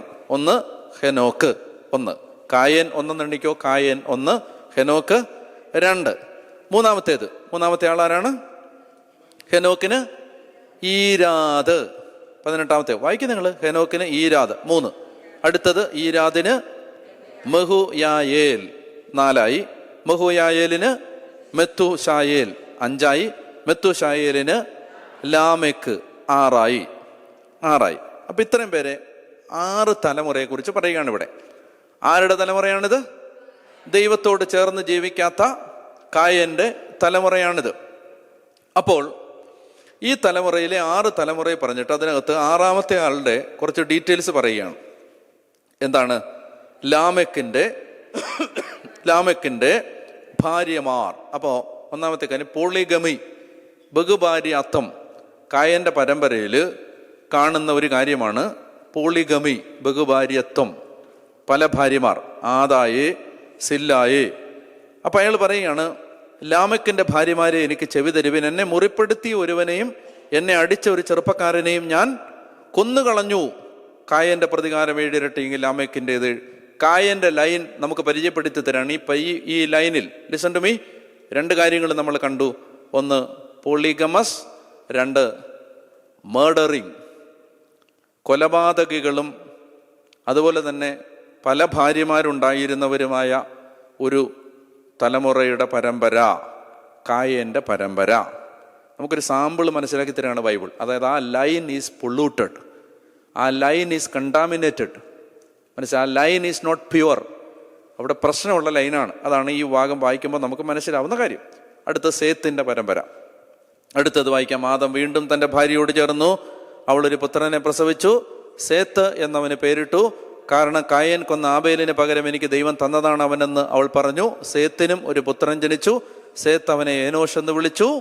അക്കാലത്ത് മനുഷ്യർ കർത്താവിൻ്റെ നാമം വിളിച്ചപേക്ഷി. അതാണ് സൂചന, അതാണ് തുമ്പ്. എന്ത്? ഇത് ദൈവത്തിൻ്റെ നാമം വിളിച്ചപേക്ഷിക്കുന്ന ലൈനാണിത്. ആരുടെ ലൈൻ പറയുമ്പോഴത് പറയുന്നേ? സേത്തിൻ്റെ ലൈൻ. പിടികിട്ടുന്നുണ്ടോ? ഇങ്ങനെ മൈന്യൂട്ടായ സൂചനകളിലാണ് നമ്മളിങ്ങനെയുള്ള ആശയങ്ങൾ ബൈബിള് ഒളിച്ചു വെക്കുന്നത്. അപ്പോൾ ഇവിടെ പറയുകയാണ്, അക്കാലത്ത് മനുഷ്യർ കർത്താവിൻ്റെ നാമം വിളിച്ചപേക്ഷിക്കാൻ തുടങ്ങി. ആരുടെ പരമ്പര പറയുമ്പോഴാണ്? സേത്തിൻ്റെ. അപ്പോൾ ദൈവത്തെ വിളിച്ചപേക്ഷിക്കുന്ന അടുത്ത പരമ്പര സേത്തിൻ്റെ പരമ്പര. പറഞ്ഞേ ഹല്ലേലൂയാ. ഇനി അപ്പൊ കായന്റെ പരമ്പരയിലെ 6 പേരെ നമുക്കിപ്പോൾ പരിചയമുണ്ട്. ആരൊക്കെയാണത്? കായൻ, ഹെനോക്ക്, ഈരാദ്, മെഹൂയായേൽ, മെത്തൂശായേൽ, ലാമെക്ക്. ഇത്രയും പേരാണ് നമുക്ക് അവിടെ പരിചയമുള്ളത്. ഇനി സേത്തിൻ്റെ പരമ്പര നമ്മൾ കാണാൻ പോവാണ്. സേത്തിൻ്റെ പരമ്പര. അപ്പോൾ വായിക്കാം, 6-ാമത്തെ വാക്യം മുതൽ വായിക്കാം. സേത്തിന് 105 വയസ്സായപ്പോൾ ഏനോഷ് എന്നൊരു പുത്രനുണ്ടായി. ഏനോഷിന്റെ ജനനത്തിന് ശേഷം സേത്ത് 807 വർഷം ജീവിച്ചു. അവന് വേറെയും പുത്രന്മാരും പുത്രിമാരും ഉണ്ടായി. സേത്തിന്റെ ജീവിതകാലം 912 വർഷമാണ്. അവനും മരിച്ചു. അപ്പോൾ സേത്ത്, ഏനോഷ്, അത് കഴിഞ്ഞിട്ട് വരുന്ന ആളാണ് കെയ്നാൻ. അത് കഴിഞ്ഞിട്ട് വരുന്ന ആളാണ് കെയ്നാൻ. കെയ്നാൻ കഴിഞ്ഞിട്ട് മഹലേൽ. മഹലേലിൻ്റെ ജനനത്തിന് മഹലേൽ കഴിഞ്ഞിട്ട് യാരദ്. നിങ്ങളിതൊന്നും ഓർക്കണ്ട, ഞാൻ ജസ്റ്റ് കെട്ടങ്ങ് പൊക്കാൻ മതി. ഇനി യാരദ് കഴിയുമ്പോൾ ഉണ്ടാവുന്ന ആളാണ് ഹെനോക്ക്.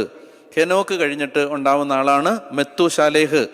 മെത്തൂശാലേഹ് കഴിഞ്ഞിട്ടുണ്ടാവുന്ന ആളാണ് ആരാ?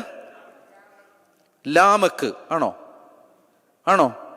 അതെ, അത് കഴിഞ്ഞിട്ടുണ്ടാവുന്ന ആളാണ് നോഹ. ഓക്കെ. അപ്പൊ സേത്തിന്റെ ലൈനില് ഹെനോക്ക്, ദൈവത്തോട് ചേർന്ന് നടന്ന ഹെനോക്ക്, പിന്നെ അടുത്ത തലമുറയിൽ നോഹ. ഇത്രയൊന്നും മനസ്സിലാക്കിയാൽ മതി. അപ്പൊ ആ ലൈനിലാണ് നോഹ വരുന്നത്. എന്തിനാണ് ഈ ലൈൻ നമ്മൾ ശ്രദ്ധിക്കുന്നത്? എന്തിനാ പറ? ഒരു പ്രോമിസിലാണ് ഇനി ബൈബിള് മുന്നോട്ട് പോണത്. എന്താ പ്രോമിസ്? ഉൽപ്പത്തി 3:15. എന്താ അത്? നീയും സ്ത്രീയും തമ്മിൽ, നിന്റെ സന്തതിയും സ്ത്രീയുടെ സന്തതിയും തമ്മിൽ ഞാൻ ശത്രുത ഉളവാക്കും, അവൻ നിന്റെ തല തകർക്കും. അതായത് സർപ്പത്തിന്റെ, പിശാചിന്റെ തല തകർക്കുന്ന സ്ത്രീയുടെ സന്തതിയിലേക്കുള്ള യാത്രയാണ് ഇനി ബൈബിളിന്റെ യാത്ര. ആ യാത്ര വരുന്നത് കറയില്ലാതെ ജീവിച്ച ഒരു ലൈനിൽ നിന്നാണ്. പിടികിട്ടുന്നുണ്ടോ? ആ ലൈനാണ് ഇനി ബൈബിൾ നമ്മളെ മനസ്സിലാക്കുക. അതാണ് സേത്തിന്റെ ലൈൻ. ഇപ്പൊ പിടികിട്ടിയോ? അപ്പൊ സേത്തിന്റെ ലൈനിൽ നിന്ന് പിന്നെ നിങ്ങൾ പറയണം ആദം, അടുത്ത തലമുറ ആരാണ്? സേത്ത്. ഇനി അടുത്ത തലമുറ ഹെനോക്ക്. പ്രധാനപ്പെട്ട ആളുകളെ പറഞ്ഞാൽ മതി. നോഹ. ഇത്രയും പേരെ നമുക്ക് കിട്ടിയല്ലോ. അതായത് ദൈവത്തിന്റെ ലൈന് ആദം, സേത്ത്, ഹെനോക്ക്, നോഹ. ഇത്രയും പിടി കിട്ടി. ഇനി നോഹയുടെ കാലത്ത് പ്രളയം ഉണ്ടായി. എന്തുകൊണ്ടാണ് പ്രളയം ഉണ്ടായത്? പ്രളയം ഉണ്ടായി എല്ലാവരും നശിച്ചു എന്ന് പറയുന്നു. എന്തുകൊണ്ടാണ് പ്രളയം ഉണ്ടായത്? അതിന്റെ കാരണം 6-ാം അധ്യായത്തിന്റെ ആദ്യത്തെ വാക്യം. അടുത്തോ നിങ്ങൾ? 6-ാം അധ്യായത്തിന്റെ ആദ്യത്തെ വാക്യങ്ങളിൽ പെട്ടെന്ന് വായിച്ചോ. മനുഷ്യർ ഭൂമിയിൽ പെരുകാൻ തുടങ്ങുകയും അവർക്ക് പുത്രിമാർ ജനിക്കുകയും ചെയ്തപ്പോൾ മനുഷ്യപുത്രിമാർ അഴകുള്ളവരാണ് എന്ന് കണ്ട് ദൈവപുത്രന്മാർ ഭാര്യമാരെ സ്വീകരിച്ചു. അപ്പൊ അതായത് മനുഷ്യപുത്രിമാരും ദൈവപുത്രന്മാരും. അതാരാണ്? ദൈവപുത്രന്മാരും മനുഷ്യപുത്രിമാരും. യെസ്. അപ്പൊ ഇതിൻ്റെ ഒരു ക്ലൂ കിട്ടാൻ വേണ്ടി 5-ാം അധ്യായം എടുക്കുക. 5-ാം അധ്യായം. 5-ാം അധ്യായത്തിൽ 1-ാമത്തെ വാക്യം മനസ്സിരുത്തി വായിക്കണം. ആദത്തിന്റെ വംശാവലി ഗ്രന്ഥമാണിത്. ദൈവം മനുഷ്യനെ തൻ്റെ സാദൃശ്യത്തിൽ സൃഷ്ടിച്ചു, സ്ത്രീയും പുരുഷനുമായി അവരെ സൃഷ്ടിച്ചു. അവിടുന്ന് അവരെ അനുഗ്രഹിക്കുകയും മനുഷ്യനെന്ന് വിളിക്കുകയും ചെയ്തു. ആദത്തിന് 130 വയസ്സായപ്പോൾ അവന്റെ സാദൃശ്യത്തിലും ഛായയിലും ഒരു പുത്രൻ ജനിച്ചു. ഞാനിത് പറഞ്ഞിട്ട് ഇന്നലെ പറഞ്ഞിരുന്നു. ആദത്തിന്റെ സാദൃശ്യത്തിൽ ജനിച്ച സേത്തിനെ ആദത്തിന്റെ പുത്രൻ എന്നാണ് വിളിക്കുന്നതെങ്കിൽ, ദൈവത്തിന്റെ ഛായയിൽ ജനിച്ച ആദത്തെ എന്ത് വിളിക്കാം?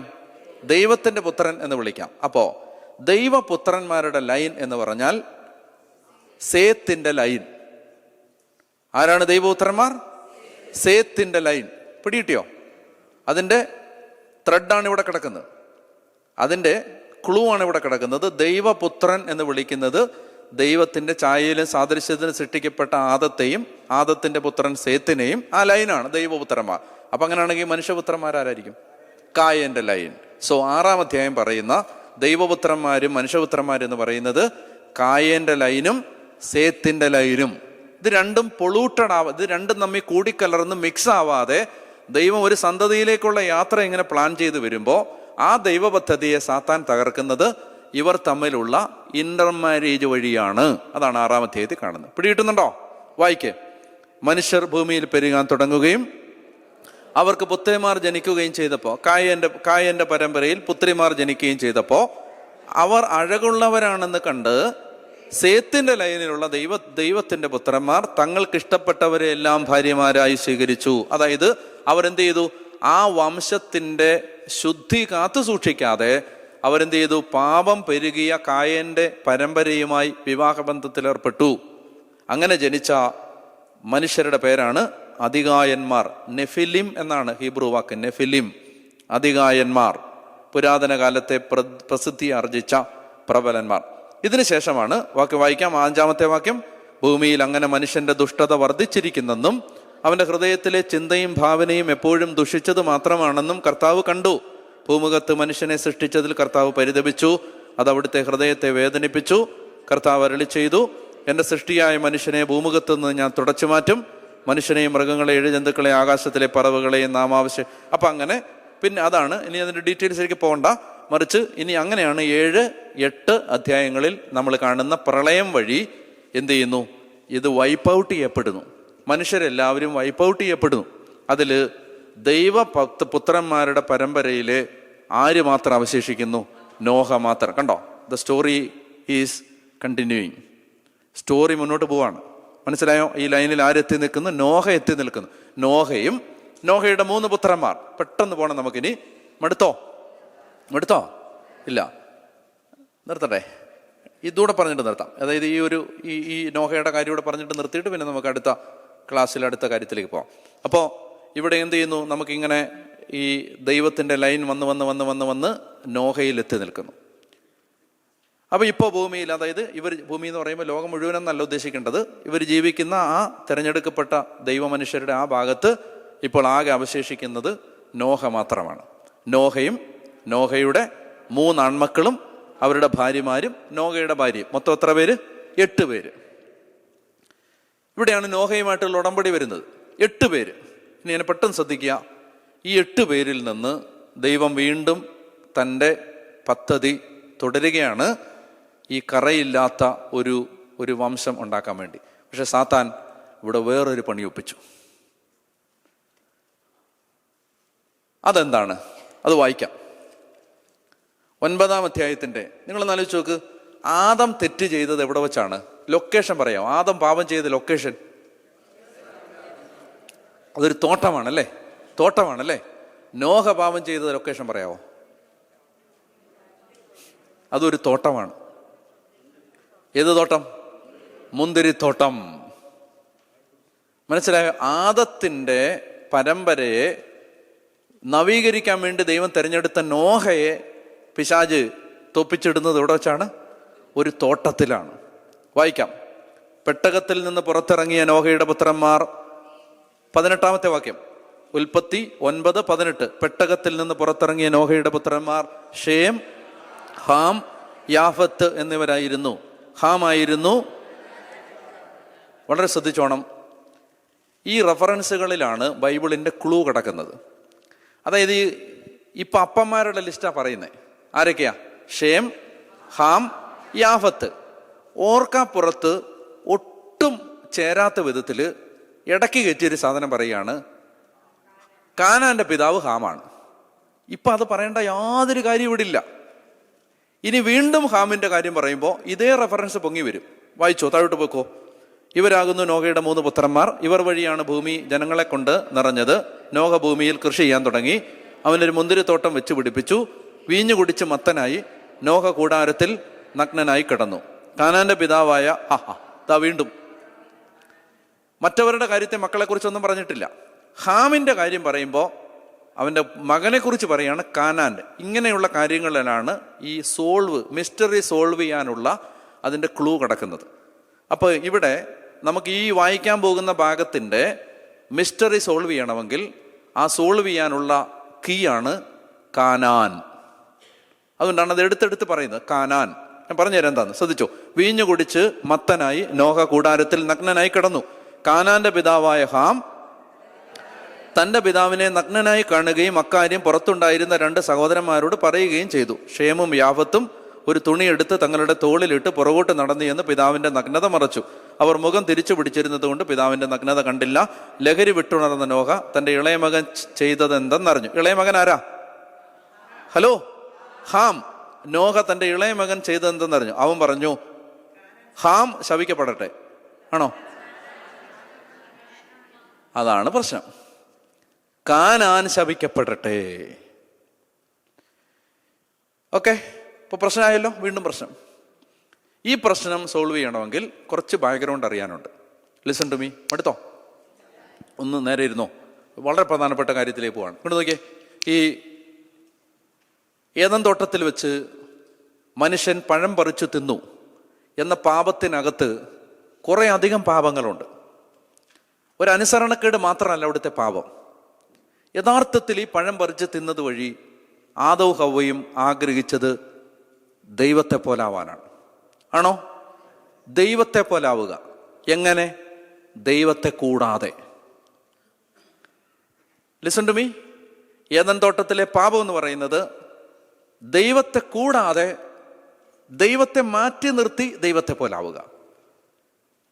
ദൈവം വിളിച്ചെന്തിനാണ്? ദൈവത്തെ പോലാക്കാനാണ്. എങ്ങനെ? ദൈവത്തോട് ചേർന്ന് നിന്ന് ദൈവം പറഞ്ഞ വഴികളിലൂടെ. എന്നാൽ പിശാച് പറയുന്നത് അങ്ങനല്ല. നിന്റെ സ്വന്തം കഴിവ് ഉപയോഗിച്ച് ദൈവം തന്ന മാർഗങ്ങളിലൂടെ അല്ലാതെ നീ കണ്ടുപിടിക്കുന്ന മാർഗങ്ങളിലൂടെ ദൈവത്തെ പോലാവുക. അത് ദൈവത്തിനെതിരെയുള്ള, ലിസൺ ടു മീ, വെല്ലുവിളിയാണ്. ആണോ? വെല്ലുവിളിയാണത്. സോ ഏദൻ തോട്ടത്തിലെ പാപത്തിനകത്ത് there is a power conflict. അധികാരത്തിന് വേണ്ടിയുള്ള ഒരു വടംവലിയുണ്ട് അതിനകത്ത്, അല്ലെ? വലുതാവാനുള്ള ഒരു ത്വരയുണ്ട്. ദൈവത്തെക്കാൾ ആളാവാനുള്ള ഒരു അഹങ്കാര ത്വരയുണ്ട് ആദിപാപത്തിനകത്ത്. ഇത് ക്ലിയറായോ? ഇത് തന്നെയാണ് ഈ എപ്പിസോഡിൽ ആവർത്തിക്കപ്പെടുന്നത്. അതെങ്ങനെയാണ് നമ്മൾ കാണുന്നത്? നിങ്ങൾ ഇത് മനസ്സിലാക്കാൻ മറ്റൊരു ടെക്സ്റ്റ് എടുക്കണം. അത് ലേവ്യരുടെ പുസ്തകത്തിന്റെ 14-ാമത്തെ നോക്കിക്കോട്ടെ. സോറി, ലേവ്യരുടെ പുസ്തകത്തിന്റെ 14-ാമത്തെ അധ്യായം. 14-ാമത്തെ അധ്യായം. ഒരു സെക്കൻഡ്, ഞാൻ എടുത്തില്ല. ലേവ്യരുടെ പുസ്തകത്തിന്റെ 14. ഓക്കെ, സോറി, 14 അല്ല, 18-ാമത്തെ അധ്യായം. 18, ലെവിറ്റിക്കസ് ചാപ്റ്റർ 18. 18 1 മുതൽ വായിക്കാം. 1 മുതൽ വായിച്ചേ. കർത്താവ് മോശയോട് അരുളി ചെയ്തു, ഇസ്രായേൽ ജനത്തോട് പറയുക, ഞാൻ നിങ്ങളുടെ ദൈവമായ കർത്താവാണ്. നിങ്ങൾ വസിച്ചിരുന്ന ഈജിപ്ത് ദേശത്തെ ജനങ്ങളെ പോലെ നിങ്ങൾ പ്രവർത്തിക്കരുത്. ഞാൻ നിങ്ങളെ പ്രവേശിപ്പിക്കാനിരിക്കുന്ന, വളരെ ശ്രദ്ധിച്ച് അലസമായിട്ട് വായിക്കരുത്. കാനാൻ ദേശത്ത് കാലുകുത്തുന്നതിന് മുമ്പ് കൊടുക്കുന്ന നിർദ്ദേശമാണിത്. ഞാൻ നിങ്ങളെ പ്രവേശിപ്പിക്കാനിരിക്കുന്ന കാനാൻ ദേശത്തെ, ഏത് ദേശത്തെ? നമ്മൾ വായിച്ച എപ്പിസോഡുമായിട്ട് ഇതിനുള്ള ബന്ധം എന്താ? ഈ ദേശത്തെ ആളുകളുടെ പിതാവ് ആരാണ്? കാനാൻ. ആ കാനാന്റെ അപ്പനാരാണ്? ഹാം. ഓക്കെ, അപ്പൊ കാനാൻ ദേശത്തെ ആളുകളെ പോലെ വായിക്കേ, നിങ്ങൾ പ്രവർത്തിക്കരുത്, അവരുടെ ചട്ടങ്ങൾ അനുസരിച്ച് നിങ്ങൾ വ്യാപരിക്കരുത്, നിങ്ങൾ എന്റെ പ്രമാണങ്ങളും കൽപ്പനകളും അനുസരിച്ച് വ്യാപരിക്കണം, നിങ്ങളുടെ ദൈവമായ കർത്താവ്. അപ്പോ ലിസൺ, ഇങ്ങോട്ട് നോക്ക്. കാനാൻ ദേശത്തേക്ക് കാല് കുത്തുന്നതിന് തൊട്ടു മുമ്പ് ദൈവം ഒരു കാര്യം റിമൈൻഡ് ചെയ്യാൻ പോവാണ്. എന്താ റിമൈൻഡ് ചെയ്യാൻ പോണത്? വായിച്ചോ, 6-ാമത്തെ വാക്യം. നിങ്ങളിൽ ആരും തൻ്റെ ചാർച്ചക്കാരുടെ നഗ്നത അനാവൃതമാക്കാൻ അവരെ, കണക്ഷൻസ് വരുന്നുണ്ടോ? നമ്മൾ ഈ നഗ്നത അനാവൃതമാക്കിയ ഒരു എപ്പിസോഡിൽ നിന്ന് ഇങ്ങോട്ട് വന്നേ. കാനാൻ ദേശത്ത് കാല് കുത്താൻ തുടങ്ങുന്നതിന് മുമ്പ് ദൈവം പറയുകയാണ്, നഗ്നത അനാവൃതമാക്കരുത്. എന്താ അത് ഉദ്ദേശിക്കുന്നതെന്ന് ഞാൻ പറയാം. നിന്റെ മാതാവിന്റെ നഗ്നത 7-ാമത്തെ വാക്യം വായിക്കേ. നിന്റെ മാതാവിന്റെ നഗ്നത അനാവൃതമാക്കി നിന്റെ പിതാവിനെ അപമാനിക്കരുത്. അവൾ നിന്റെ അമ്മയായതുകൊണ്ട് അവളുടെ നഗ്നത അനാവൃതമാക്കരുത്. നിന്റെ പിതാവിന്റെ ഭാര്യയുടെ നഗ്നത നീ അനാവൃതമാക്കരുത്. അത് നിന്റെ പിതാവിന്റെ തന്നെ നഗ്നതയാണ്. ആ വാക്യം ഒന്ന് ഓർത്ത് വെച്ചേ. നിന്റെ മാതാവിന്റെ നഗ്നത അനാവൃതമാക്കി പിതാവിനെ അപമാനിക്കരുത്. മാതാവിനെ നെയ്ക്കനാക്കുന്നത് അപ്പനെ നെയ്ക്കനാക്കുന്നതാണ് എന്നല്ല ഈ വചനം പറഞ്ഞിരിക്കുന്നേ. ആണോ? തിരിച്ചു വാ. നോഹയുടെ കഥയിലേക്ക് തിരിച്ചു വരിക. അവിടെ നന്നായിട്ട് ശ്രദ്ധിക്കണം. ഇത് അവിടെ എന്താണ് ഹാം ചെയ്ത പാപം? അപ്പൻ കള്ളു കുടിച്ചിട്ട് തുണിയില്ലാതെ കിടക്കുമ്പോ ഫോട്ടോ എടുത്ത് ഫേസ്ബുക്കിൽ ഇട്ടതല്ല. അതല്ല, മനസ്സിലാവുന്നുണ്ടോ? അവിടെ ഒരാളെ, ഈ ഹാമിന്റെ കാര്യം പറയുമ്പോഴെല്ലാം ഒരാളെ എടുത്തുകൊണ്ട് വരുന്നുണ്ട്. ആരാത്? കാനാൻ. അപ്പൊ അതിന്റെ അർത്ഥം ഇപ്പോൾ നടന്ന സംഭവവും ഈ കാനാനും തമ്മിൽ എന്തോ ബന്ധമുണ്ട്. ഹാം ചെയ്ത ഈ തിന്മയും, listen to me carefully, harm ചെയ്ത ഈ തിന്മയും അയാളുടെ മകൻ കാനാനുമായി എന്തോ ബന്ധമുണ്ട്. എന്താണ് ബന്ധം? ശ്രദ്ധിക്കുക.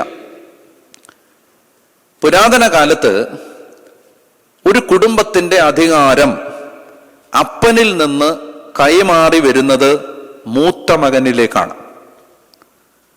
ആദ്യജാതനാണ് കുടുംബത്തിന്റെ അനന്തരാവകാശി. ഒരപ്പന് 2 മക്കളുണ്ടെങ്കിൽ മൂത്ത മകന് 3/2, ഇളയ മകന് 3/1 കൊടുക്കുന്നത്. അപ്പോ അതാണ് ഈ ജ്യേഷ്ഠാവകാശം. ഏസാവിന്റെ കയ്യിൽ നിന്ന് യാക്കോബ് പായസം കൊടുത്തിട്ട് വാങ്ങിച്ച ജ്യേഷ്ഠാവകാശം എന്ന് പറഞ്ഞാൽ 3/2 പ്രോപ്പർട്ടിയുടെ റൈറ്റ് ആണത്. പിടികിട്ടുന്നോ? അപ്പോൾ നോഹയുടെ കാലം കഴിഞ്ഞാൽ ഈ കുടുംബത്തിന്റെ തലവൻ ആരാണ്? ഷേമാണ്. അതാണ് ദൈവം കൊടുത്ത അധികാരം. നന്നായിട്ട് ശ്രദ്ധിച്ചിരിക്കണേ. ദൈവം കൊടുത്ത അധികാരം എന്ന് പറഞ്ഞാൽ നോഹ മരിച്ചു കഴിഞ്ഞാൽ അധികാരം ഷേമിന്. എന്താ അധികാരം? അതായത് ആ കുടുംബത്തിന്റെ രാജാവും ആ കുടുംബത്തിന്റെ പുരോഹിതനും, ആ കുടുംബത്തിന് വേണ്ടി ദൈവത്തിന് ബലിയർപ്പിക്കുന്നതും ആ കുടുംബത്തിന്റെ തലവനും ഇനി മൂത്ത മകനാണ്. ഹാമിന് ഒരാഗ്രഹം, ഇളയ മകനായ ഹാമിന് ഒരാഗ്രഹം, ഈ ദൈവം ഷേമിന് കൊടുത്ത അധികാരം വയലന്റ്ലി സ്നാച്ച് ചെയ്തെടുക്കണം. എനിക്കാവണം അടുത്ത അവകാശം. അതിന് ഹാം കണ്ടെത്തിയ ഹീനമായ ഒരു വഴിയായിരുന്നു, അവൻ അപ്പൻ ബോധമില്ലാതെ നഗ്നനായി കിടക്കുമ്പോൾ അമ്മയെ റേപ്പ് ചെയ്തു. You will be shocked to hear this and to understand and digest this. ബൈബിളിൽ അപ്പന്റെ നഗ്നത അനാവൃതമാക്കുക എന്ന ഫ്രേസിന്റെ അർത്ഥം അമ്മയെ സെക്ഷുവലി മൊളസ്റ്റ് ചെയ്യുക എന്നാണ്. അതുകൊണ്ടാണ് ആ എപ്പിസോഡിൽ കാനാനെ എടുത്തിടുന്നത്. അതിലുണ്ടായ മകന്റെ പേരാണ് കാനാൻ. അമ്മയിൽ നിന്ന് ഹാമിനുണ്ടായ മകനാണ് കാനാൻ. പിടികിട്ടുന്നോ? ഷോക്ക്ഡ്? യെസ്. പവർ കോൺഫ്ലിക്റ്റ് ആണിത്. ഏദൻ തോട്ടത്തിൽ വെച്ച് ദൈവം കൊടുക്കാത്ത ഒരു അധികാരം കവർന്നെടുക്കാൻ ആദവും ഹവ്വയും ശ്രമിച്ചതുപോലെ ഈ കുടുംബത്തിന്റെ മേൽ പവർ, അധികാരം ഏറ്റെടുക്കാൻ വേണ്ടി, ഇത് തന്നെ നമ്മൾ ഇനി ബാബേൽ ഗോപുരത്തിലേക്ക് പോകുന്ന ഈ ലൈനിലാണ്. ഞാൻ പിന്നീട് കാണിച്ചു തരാം. അതായത് ദൈവത്തെക്കാൾ വലുതാവണം. ദൈവം കൊടുക്കാത്ത അധികാരം പിടിച്ചെടുക്കണം. ഈ പിടിച്ചെടുക്കാൻ ശ്രമിക്കുന്നത് പിശാചിന്റെ ഒരു തന്ത്രമാണിത്. എല്ലായിടത്തും ഇപ്പൊ ഈ കണ്ടംപററി ചർച്ചിലുണ്ട് ഇത്. ദൈവം കൊടുക്കാത്ത അധികാരം പിടിച്ചെടുക്കുക. ഓക്കെ, അപ്പോ അതിന് ഹാം കണ്ടെത്തിയ ഹീനമായ വഴി അല്ലാതെ തുണിയില്ലാതെ കിടന്ന അപ്പന്റെ ഫോട്ടോ എടുത്ത് ഫേസ്ബുക്കിൽ ഇട്ടതല്ലത്. മറിച്ച് എന്ത് ചെയ്തു? അമ്മയെ സെക്ഷുവലി അബ്യൂസ് ചെയ്തു. അതൊരു ലസ്റ്റ് ഫുൾ ആക്ട് അല്ല, കാമം തീർത്തതല്ല, പിന്നെ പവറിന് വേണ്ടിയുള്ളൊരു ശ്രമമാണത്. മനസ്സിലാവുന്നുണ്ടോ? ഇത് ബൈബിളിൽ വേറെ ആളുകളും ചെയ്തിട്ടുണ്ട്. ആരാ? അബ്രഹാമിന്റെ മൂത്ത മകൻ റൂബൻ അപ്പന്റെ ഉപനാരിയുമായിട്ട് ബന്ധത്തിലേർപ്പെട്ട് അങ്ങനെ. അതുകൊണ്ടാണ് റൂബനെ യാക്കോബ് റൂബനെ അനുഗ്രഹിക്കാതെ വിടുന്നുണ്ട്. അനുഗ്രഹിക്കുന്നില്ല, നീ അപ്പന്റെ കിടക്കയെ മലിനമാക്കി എന്നൊക്കെ പറഞ്ഞിട്ട്. മനസ്സിലായി? ഈ സംഭവം ബൈബിളിൽ വേറെ പലയിടത്തും ഉണ്ട്. Listen to me carefully. അപ്പൊ ഇതായിരുന്നു ഹാം. അപ്പൊ ഇത് എന്താണ് ഈ പിശാച് എന്തിനാണ് ഇത് ചെയ്തത്? ഈ ലൈനെ തകർക്കാൻ വേണ്ടി ആണോ? ഈ ലൈനെ തകർത്ത് ഇനി അടുത്ത വരാൻ പോണേ ആരാ? ഹാമാണ്. അപ്പൊ ഈ ഹോൾ പ്രോസസ് ഈസ് കണ്ടാമിനേറ്റഡ്. നിങ്ങൾക്ക് മനസ്സിലാവുന്നുണ്ടോ? ഇത് പിശാച് വളരെ നിഗൂഢമായിട്ട് പ്രവർത്തിക്കുന്ന വഴികളാണിത്. അപ്പോൾ അങ്ങനെ അതുകൊണ്ടാണ് കാനാന്റെ പിതാവായ ഹാം, കാനാന്റെ പിതാവ്. പിന്നെ അതുകൊണ്ട് ഈ തെറ്റ് സംഭവിച്ച ഉടനെ ബോധം വിട്ട് എഴുന്നേൽക്കുന്ന നോഹ ശപിക്കുന്നത് ഹാമിനെ അല്ല, ആരെയാ? കാനാനെയാണ്. പിടികിട്ടുന്നുണ്ടോ? ഞാൻ പറയുന്നത് മനസ്സിലാവുന്നുണ്ടോ? ഓക്കെ, അപ്പൊ അതാണ് ആ കണക്ഷൻ. ഇനി അടുത്തത് മതിയായിരിക്കും, നിങ്ങൾ മടുത്തു. ഓക്കെ, അപ്പോൾ ഞാനിപ്പോൾ തൽക്കാലം നിർത്താം. നിങ്ങൾക്കൊരു 10 minutes ബ്രേക്ക്. ഒന്ന് പോയിട്ട് വരിക. വരുമ്പോഴേക്കും ഞാൻ ഇനി 10ാം അധ്യായത്തിൽ ഇതിന്റെ കണ്ടിന്യൂവേഷൻ വേറെ വലിയ പ്രശ്നങ്ങളിലേക്ക് പോകുന്നുണ്ട്. നമ്മളത് പിന്നെ കാണാൻ ശ്രമിക്കാം. ഞാനിത് എന്തിനാ പറയുന്നത്? ലെസന്റെ ഒറ്റ കാര്യം ശ്രദ്ധിച്ചിട്ട് പോക്കോ, എഴുന്നേറ്റ് ഒന്ന് കേട്ടോ. എന്താണെന്നറിയാം? ഇത് ഞാൻ പറയുന്നത് എന്തിനാണെന്നറിയാം? ഇപ്പൊ നിങ്ങൾക്ക് ബൈബിൾ വായിക്കാൻ ഒരു ഇൻട്രസ്റ്റ് വന്നോ? എന്റെ ഉദ്ദേശം അതാണ്. മനസ്സിലായോ? നിങ്ങളെ മാനസാന്തരപ്പെടുത്തുക എന്നുള്ളതല്ല എന്റെ ഉദ്ദേശം. എന്റെ ഉദ്ദേശം ഇതൊക്കെ ഇങ്ങനെ വായിച്ചു പോകുമ്പോ, അയ്യോ, there is story within the story, there is a logic behind the story and I find myself in the story. അപ്പൊ ഇങ്ങനെ നമ്മൾ വചനം വായിച്ചു തുടങ്ങുമ്പോൾ നമുക്ക് കൂടുതൽ വചനത്തോടൊരു ദാഹം വരും. ഈശോ മിശിഹായുടെ വാഗ്ദാനങ്ങൾക്ക് ഞങ്ങൾ യോഗ്യരാകുവാൻ സർവേശ്വരന്റെ പരിശുദ്ധ മാതാവേ, ഞങ്ങൾക്ക് വേണ്ടി അപേക്ഷിക്കണമേ. ഉൽപ്പത്തി പുസ്തകത്തിന്റെ 9ാമത്തെ അധ്യായം നമ്മൾ അവസാനിപ്പിക്കാം. ഉൽപ്പത്തി 9. അവിടെ നമ്മൾ പറഞ്ഞ പ്രകാരം ഈ ഹാം ഈ അധികാരം ബലമായി പിടിച്ചെടുക്കാനുള്ള ഹാമിന്റെ പരിശ്രമത്തെ നോഹ ശപിക്കുകയാണ്. 24ാമത്തെ വാക്യം വായിക്കാം. 24, ഉൽപ്പത്തി 9:24 വായിക്കാം. ലഹരി വിട്ടുണർന്ന നോഹ തന്റെ ഇളയ മകൻ ചെയ്തതെന്തെന്നറിഞ്ഞു. അവൻ പറഞ്ഞു, കാനാൻ ശപിക്കപ്പെടട്ടെ, അവൻ തന്റെ സഹോദരർക്ക് ഹീനമായ ദാസ്യവേല ചെയ്യുന്നവനായി തീരട്ടെ. അവൻ തുടർന്ന് പറഞ്ഞു, ഷേമിന്റെ കർത്താവായ ദൈവം വാഴ്ത്തപ്പെട്ടവനാകട്ടെ, കാനാൻ. ഇപ്പൊ തിരിച്ചാണ് ഹാം വിചാരിച്ചത്. തന്റെ മകനാണ് ഇനി അധികാരം വരാൻ പോകുന്നത് എന്നോർത്താണ് അപ്പന്റെ സ്ഥാനത്തേക്ക് അയാൾ കടന്നു കയറുന്നത്. അമ്മയെ ഉപദ്രവിക്കുക വഴി അയാൾ പരിശ്രമിച്ചത് അപ്പന്റെ സ്ഥാനം കൈയടക്കാനാണ്, അപ്പനായിട്ട് മാറാനാണ്. എന്നാൽ അത് കാനാന്റെ സന്തതി പരമ്പരകളിലേക്ക് കൊണ്ടുവരുന്നത് ശാപമാണ്. കാനാൻ ശപിക്കപ്പെട്ടവനാവട്ടെ, അവൻ ഷേമിന്റെ ദാസനായിരിക്കട്ടെ. അവൻ തുടർന്ന് പറഞ്ഞു, ഷേമിന്റെ കർത്താവായ ദൈവം വാഴ്ത്തപ്പെട്ടവനാകട്ടെ, കാനാൻ ഷേമിന്റെ ദാസനായിരിക്കട്ടെ. യാഫത്തിനെ ദൈവം പുഷ്ടിപ്പെടുത്തട്ടെ, ഷേമിന്റെ കൂടാരങ്ങളിൽ അവൻ പാർക്കും, കാനാൻ അവനും അടിമയായിരിക്കും. മതി. 10ാമത്തെ അധ്യായം. നോഹയുടെ പുത്രന്മാരായ ഷേമിനും ഹാമിനും യാഫത്തിനും ജലപ്രളയ അനന്തരമുണ്ടായ പുത്രന്മാരുടെ പേര് വിവരം. ഇനി എന്നെ ശ്രദ്ധിക്കുക. ഇനി പറയാൻ പോകുന്നത് ഷേമിന്റെ, ഹാമിന്റെ, യാഫത്തിന്റെ സന്തതി പരമ്പരകളെയാണ്. ഇവരിൽ നിന്നാണ് ലോകത്തിലെ വിവിധ ജനതകൾ ഉത്ഭവിക്കുന്നത്. ഫിലിസ്തീയർ, അമോര്യർ, ജബൂസിയർ, കനാനിയർ തുടങ്ങിയ ആളുകളെല്ലാം തന്നെ, അതായത് ആഫ്രിക്കയിലും യൂറോപ്പിലും അതുപോലെ തന്നെ മിഡിൽ ഈസ്റ്റിലും എല്ലാമുള്ള ജനതകളുടെ ഉത്ഭവമാണ് ഇനി ഈ അധ്യായം വിവരിക്കുന്നത്. അവിടെ നമുക്ക് ഫോക്കസ് ചെയ്യാനുള്ളത് ആരുടെ പരമ്പരയാണെന്നറിയാമോ? ആരുടെയാണ്? അല്ല, ഹാമിന്റെ പരമ്പരയാണ് നമ്മൾ ഫോക്കസ് ചെയ്യുന്ന ഇവിടെ. അത് 6-ാമത്തെ വാക്യം മുതലാണ്. ഹാമിന്റെ പുത്രന്മാർ വായിച്ചോ. കുഷ്, മിസ്രായിം, ഫുത്ത്, കാനാൻ എന്നിവർ. അപ്പൊ ഹാമിന്റെ 4 മക്കളാണിത്. ആരൊക്കെയാണിത്? കുഷ്, മിസ്രായിം, ഫുത്ത്, കാനാൻ എന്നിവർ. കുഷിന്റെ പുത്രന്മാർ. ഇത് ഈ ലൈൻ ഒന്ന് ശ്രദ്ധിക്കണം. അതായത് വയലന്റായി ദൈവം കൊടുക്കാത്ത അധികാരം ദൈവത്തിൽ നിന്ന് ബലമായി പിടിച്ചെടുക്കാൻ പരിശ്രമിച്ച മകനായിരുന്നു ഹാം. ആ ഹാമിന്റെ മക്കൾ, ആ ഹാമിന്റെ പരമ്പരയിൽ ഇത് ആവർത്തിക്കപ്പെടുന്നതാണ് ഈ അധ്യായത്തിലും അടുത്ത അധ്യായത്തിലും കാണുന്നത്. അപ്പൊ ഹാമിന്റെ പുത്രന്മാര് കുഷ്, മിസ്രയീം, ഫുത്ത്, കാനാൻ.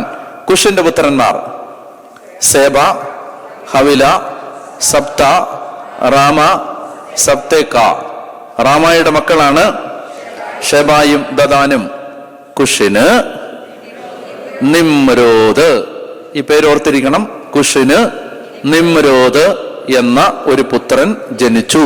അപ്പോ ഹാമിന്റെ മകനായ കുഷിന്റെ മകനായ നിമ്രോദ്. അപ്പൊ നിമ്രോദ് ഹാമിന്റെ ഗ്രാൻഡ് സൺ ആയിട്ട് വരും, കൊച്ചുമകൻ. അപ്പോ നിമ്രോദ് എന്താണ് അവന്റെ പ്രത്യേകത?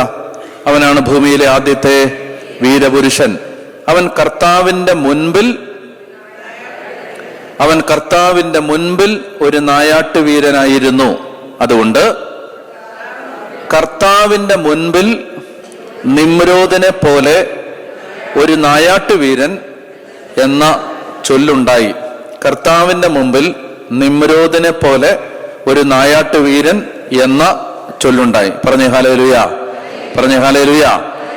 ഇവിടെ ശ്രദ്ധിക്കണം, നമ്മൾ വായിക്കുന്ന നമ്മുടെ പരിഭാഷയിൽ കർത്താവിന്റെ മുൻപിൽ ഒരു നായാട്ടുവീരൻ എന്നാണ്. എന്നാൽ ഇതിന്റെ ഒറിജിനല് ചില വേർഷൻസിൽ വേറൊരു ട്രാൻസ്ലേഷൻ കൊടുത്തിട്ടുണ്ട്. അതെങ്ങനെയാണ്? കർത്താവിനെതിരെ ഒരു നായാട്ടുവീരൻ. അതാണ് കുറച്ചുകൂടെ ശരി. കർത്താവിന് എതിരെ.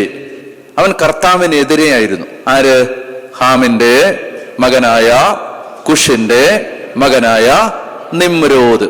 ഇനി വളരെ പ്രധാനപ്പെട്ട ഒരു ഡീറ്റെയിൽ അവിടെയുണ്ട്. ആരംഭത്തിൽ ഈ നിമ്രോദിന്റെ രാജ്യം, ആരംഭത്തിൽ അവന്റെ രാജ്യം ഷീനാർ ദേശത്തെ ബാബേലും ഏറക്കും അക്കാദും അടങ്ങിയതായിരുന്നു. ബാബേൽ, ഏറക്ക് എന്ന് പറഞ്ഞാൽ ഇന്നത്തെ Iraq. Okay, Babel, Erech, Akkad. അപ്പോ എവിടെയാണത്? ഷീനാർ ദേശം. നിങ്ങൾ വായിക്കുന്നുണ്ടോ ഇത്? എവിടെയാണത്? ഷീനാർ. അപ്പൊ ഈ പേര് ഓർത്തിരിക്കണം. ഈ പേരാണ്, ഇവിടുന്നാണ് അടുത്ത അധ്യായത്തിലേക്കുള്ള ട്രാൻസിഷൻ വരുന്നത്. ഈ ഡീറ്റെയിലിൽ നിന്നാണ്. നിമ്രോദ് ആരുടെ മകനാണ്? കുഷിന്റെ മകൻ. ഹാമിന്റെ പുത്രൻ കുഷിന്റെ മകൻ നിമ്രോദ്. അവന്റെ രാജ്യം ഷീനാർ ദേശത്തെ ബാബേലും ഇറക്കും അക്കാദും. മതി. 11-ാം അധ്യായം 11 വായിച്ചേ. ഭൂമിയിൽ ഒരു ഭാഷയും ഒരു സംസാര രീതിയും മാത്രമേ ഉണ്ടായിരുന്നുള്ളൂ. കിഴക്ക് നിന്ന് വന്നവർ എവിടെ എവിടെ എവിടെ? ഷീനാറിൽ. അപ്പൊ ആരുടെ നേതൃത്വത്തിലാണ് ഇവർ വന്നത്? നിമ്രോദിന്റെ. മനസ്സിലായോ? ട്രാൻസിഷൻ അതാണ്. ഷീനാറ് ആരുടെ രാജ്യമാണ്?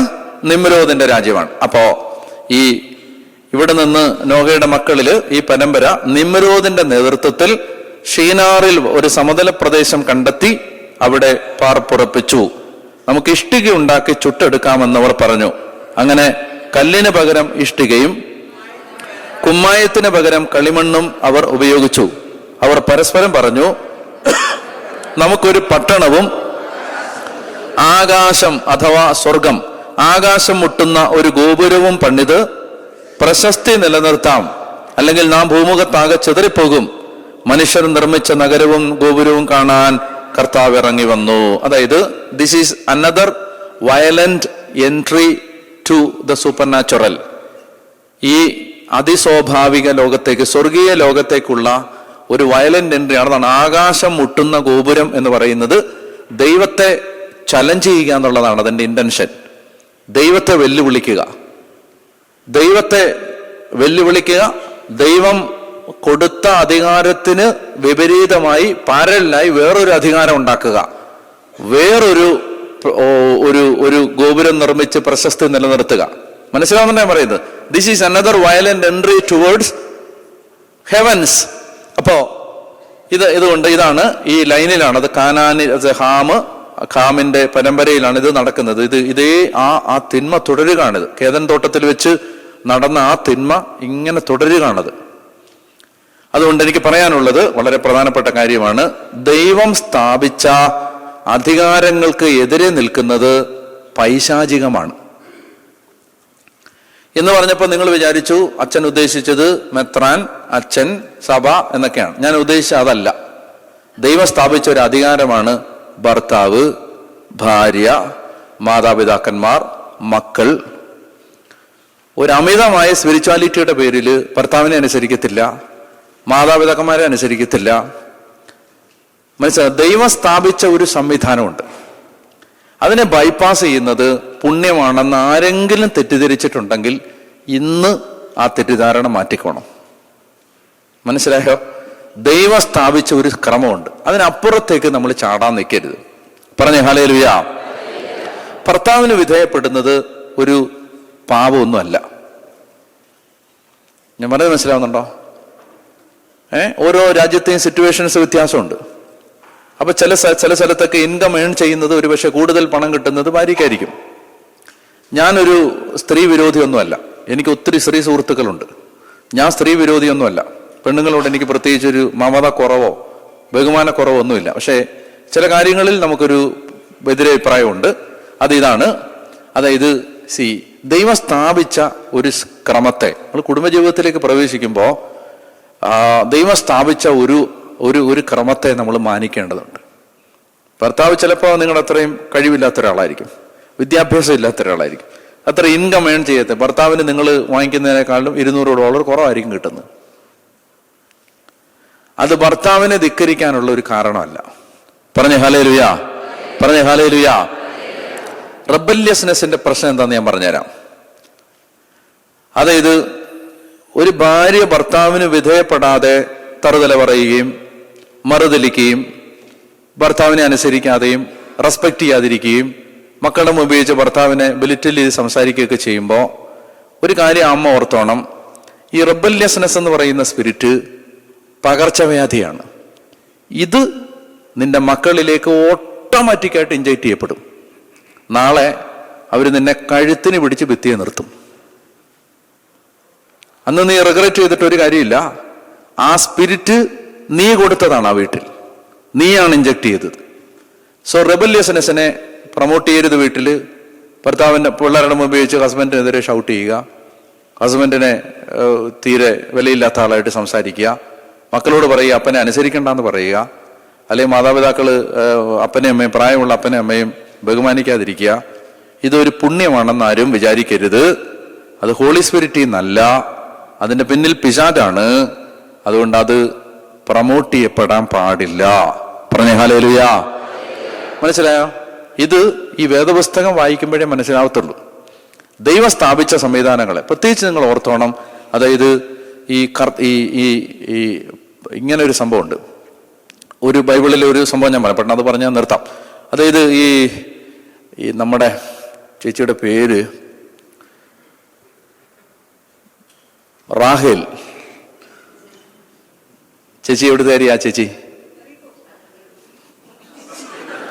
റാഹേൽ എന്ന് പറയുന്നത് ആരാ? യാക്കോബിന്റെ മമ്മിയല്ല, ഭാര്യ. യാക്കോബിന്റെ ഭാര്യയാണ് റാഹേൽ. റാഹേലമ്മച്ചി ഒരു പണി ഒപ്പിച്ചു. എന്താണെന്നറിയാം? വീട്ടിൽ നിന്ന് കെട്ടിയവൻ്റെ കൂടെ ഒളിച്ചോടി പോയപ്പോ അപ്പന്റെ കുലദൈവങ്ങളെ മൂട്ടിച്ചെടുത്തു.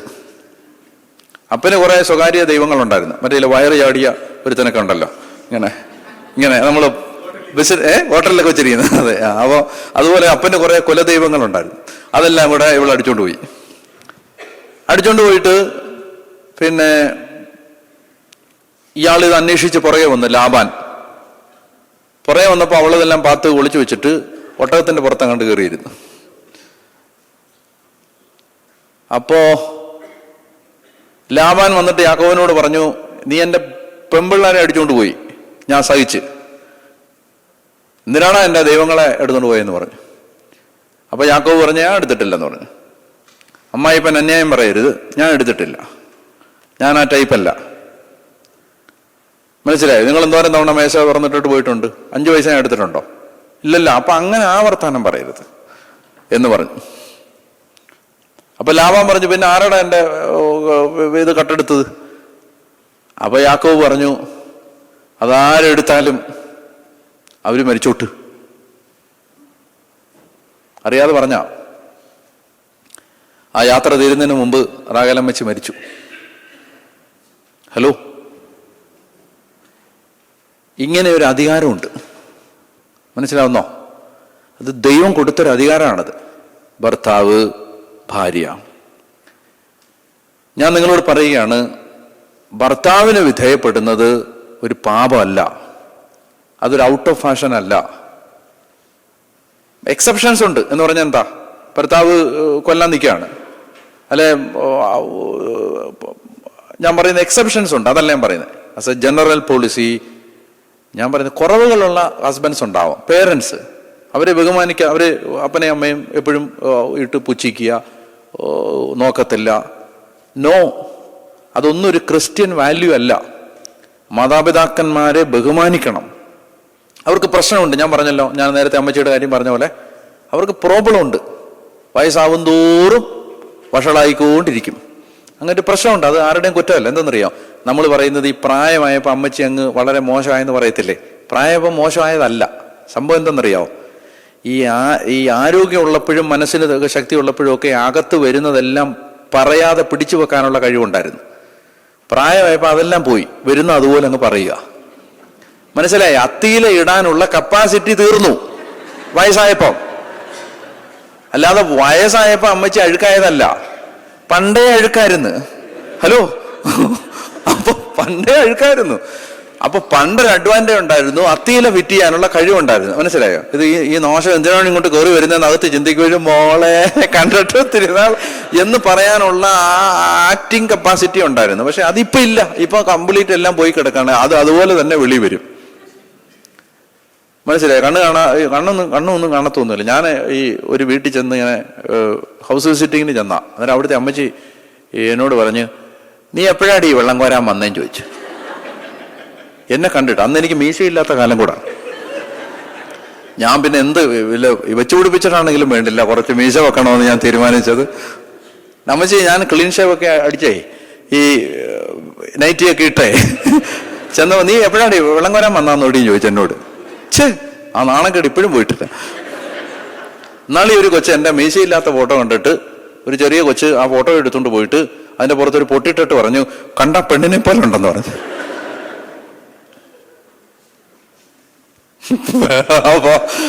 അപ്പൊ അതുകൊണ്ട് അമ്മച്ചിമാര് പ്രായമായി കഴിയുമ്പോൾ അങ്ങനെയാണ് പ്രായമാകുമ്പോ.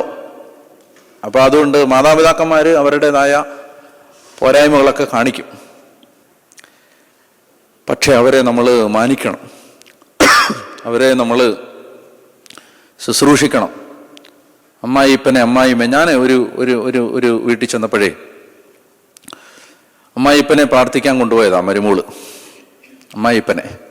അപ്പം ഞാൻ ചെന്ന് ആ മുറിയിലേക്ക് കയറി ചെന്നപ്പോഴേ ചില വീടുകളിൽ നമുക്ക് സങ്കടം തോന്നും.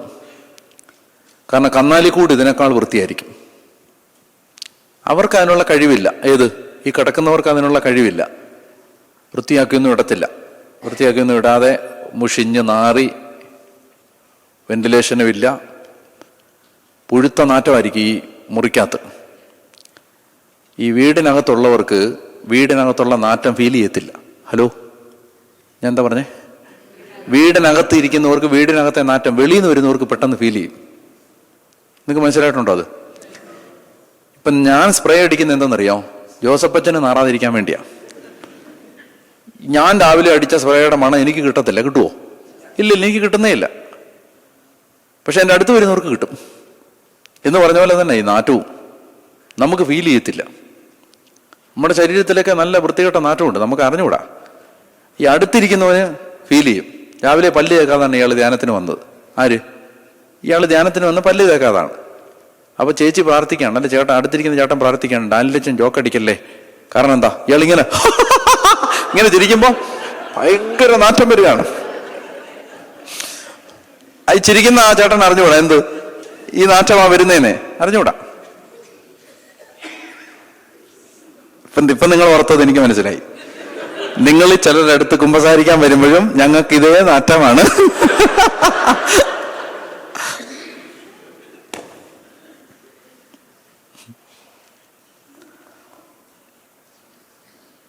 അപ്പൊ ഈ വീട്ടില് ഞാൻ പറയാൻ വന്നത്, ആ വീട്ടിൽ ചെന്നപ്പോൾ എനിക്ക് ഭയങ്കര സന്തോഷം തോന്നി. കാരണം ഈ മനുഷ്യന്റെ നഖം പോലും, നഖത്തിനിടെ പോലും, കാലിന്റെ നഖത്തിനിടെ പോലും ഒരഴുക്കില്ല. ഈ കിടക്കുന്ന അപ്പച്ചന്റെ. ആരെ നോക്കുന്നതെന്നറിയോ? മകളല്ല, മരുമകൾ. ഒക്കെ നല്ല സ്പിരിച്വാലിറ്റി ഉണ്ടെങ്കിലേ പറ്റൂ, ഇല്ലേ പറ്റില്ല. നല്ല സ്പിരിച്വാലിറ്റി ഉണ്ടെങ്കിലേ പറ്റൂ. കിടക്കുന്ന അപ്പച്ചൻ സെയിന്റ് ആന്റണി ഒന്നും അല്ലല്ലോ, അല്ല. യൂറിയസ് വയ്യാതെ കിടക്കുമല്ല, സാധാരണ അപ്പച്ചൻ, നമ്മുടെ അന്തോണി അപ്പച്ചൻ, സാധാരണ അപ്പച്ചൻ. പക്ഷെ ഈ സ്ത്രീ അയാളെ നോക്കുന്നത് അസാധാരണമാണ്, അസാധാരണം. ഈ നമ്മൾ ഇന്നലെ വന്നില്ലേ വിൽസനച്ചന്റെ ഇടവകയില് 3 കുഞ്ഞുങ്ങളും ഓട്ടിസ്റ്റിക്, അങ്ങനെ ഈ ഡൗൺ സിൻഡ്രോം, ആ ടൈപ്പുള്ള 3 കുഞ്ഞുങ്ങളുള്ള ഒരു അമ്മയുണ്ട്. കടുത്ത ദാരിദ്ര്യമാണ് ആ വീട്ടിൽ. അപ്പൊ അച്ഛൻ ഒരു ദിവസം ചെന്നിട്ട് പറഞ്ഞു, ഞാൻ ഈ കുഞ്ഞുങ്ങളെ എവിടെയെങ്കിലും കൊണ്ടാക്കാന്ന് പറഞ്ഞു. അവർ പറഞ്ഞു, എൻ്റെ ജീവൻ പോയാൽ ഈ മക്കളെ ഞാൻ തരത്തില്ലെന്ന് പറഞ്ഞു. അച്ഛൻ എന്നോട് വന്ന് കണ്ണുനീരോടെ പറഞ്ഞു, ആ കുഞ്ഞുങ്ങളെ ആ അമ്മ നോക്കുന്നത് ഒരു നിവൃത്തിയില്ല വീട്ടിൽ. പക്ഷെ ആ മക്കളെ അമ്മ വൃത്തിയാക്കി നല്ല ഡ്രസ്സൊക്കെ ധരിപ്പിച്ച്, എപ്പോഴും ഇവര് എല്ലാം അഴുക്കാക്കും, പക്ഷെ ആ അമ്മ ഇവരെ നോക്കുന്നതാണ് ആ അമ്മയുടെ ജീവിതവ്രതം. ഞാൻ പറഞ്ഞു വരുന്നത്, ഈ ബന്ധങ്ങളെ വിലയുള്ളതായിട്ട് കാണണം. അത് ഭർത്താവാണ്, ദൈവം തന്ന ഭർത്താവാണ്, കുറവുള്ള ആളാണ്. പക്ഷെ ബഹുമാനിക്കുക എന്ന് പറയുന്നത് പരിശുദ്ധാത്മാവുള്ള ഒരാളുടെ പ്രത്യേകതയാണ്. അതിനെ ബൈപ്പാസ് ചെയ്യരുത്. നമുക്ക് ഈ പറഞ്ഞ പോലെ നമുക്ക് കുറെ കാലം കഴിയുമ്പോൾ നമുക്ക് ഇതൊന്നും വേണ്ടാന്ന് തോന്നും. ഒരാളുടെ ആത്മീയതയുടെ ഏറ്റവും വലിയ തെളിവ് അയാൾക്ക് മനുഷ്യരോടുള്ള റെസ്പെക്റ്റാണ്. അത് ഈ വരുന്ന വണ്ടിയുടെ വലിപ്പം നോക്കിയിട്ടല്ല ബഹുമാനിക്കുന്നത്. ഒരു മനുഷ്യൻ, ഇത് കർത്താവിൻ്റെ ആത്മാവ് വീണ്ടെടുത്ത ഒരു മനുഷ്യൻ, ഈശോ കുരിശിൽ രക്തം കൊടുത്ത് വീണ്ടെടുത്ത ഒരു മനുഷ്യൻ, ആ മനുഷ്യനെ നമ്മൾ ബഹുമാനിക്കണം. മൗണ്ട് കാർമലിൽ പറമ്പിൽ പണിയെടുക്കാൻ വരുന്നൊരു ചേട്ടനുണ്ട്, തങ്കരാജ് എന്നാണ് ചേട്ടൻ്റെ പേര്, തങ്കരാജ്. ഞങ്ങളുടെ ധ്യാനകേന്ദ്രത്തിൽ തങ്കരാജ് ചേട്ടനും ഡാനിലച്ചനും എല്ലാം ഒരേ വിലയാണ്, ഒരേ വില. എന്ന് പറഞ്ഞാൽ എനിക്ക് പലപ്പോഴും തോന്നാറുണ്ട്, ആ ചേട്ടനെയൊക്കെയാണ് സത്യം പറഞ്ഞാൽ കൂടുതൽ ബഹുമാനിക്കേണ്ടത്. മഴയത്തും വെയിലത്തും ഒക്കെ പറമ്പിൽ നിന്ന് പണിയുന്ന കാണാം. രാവിലെ വരും, ഒരു സെക്കൻഡ് പോലും വിശ്രമിക്കത്തില്ല, നല്ലപോലെ ജോലി ചെയ്യും. പാവപ്പെട്ട മനുഷ്യനാണ്, ചെറിയൊരു വീട്, പാവപ്പെട്ട മനുഷ്യൻ, നല്ലൊരു മുണ്ടൊന്നുമില്ല. പക്ഷെ അത് നോക്കിയല്ല നമ്മൾ ബഹുമാനിക്കണ്ടേ. റെസ്പെക്ട്, മനുഷ്യരെ നമ്മൾ ബഹുമാനിക്കണം. അപ്പം അതുകൊണ്ട് അതൊരു വാല്യൂ ആണ്. അതൊക്കെയാണ് നമ്മൾ വചനം കേൾക്കുന്ന, വചനം പാലിക്കുന്ന, ധ്യാനം കൂടുന്ന ആളുകളിൽ നിന്നൊക്കെ മനുഷ്യർ പ്രതീക്ഷിക്കുന്നത്. അപ്പം അതുകൊണ്ട് അത് ശ്രദ്ധിക്കുക.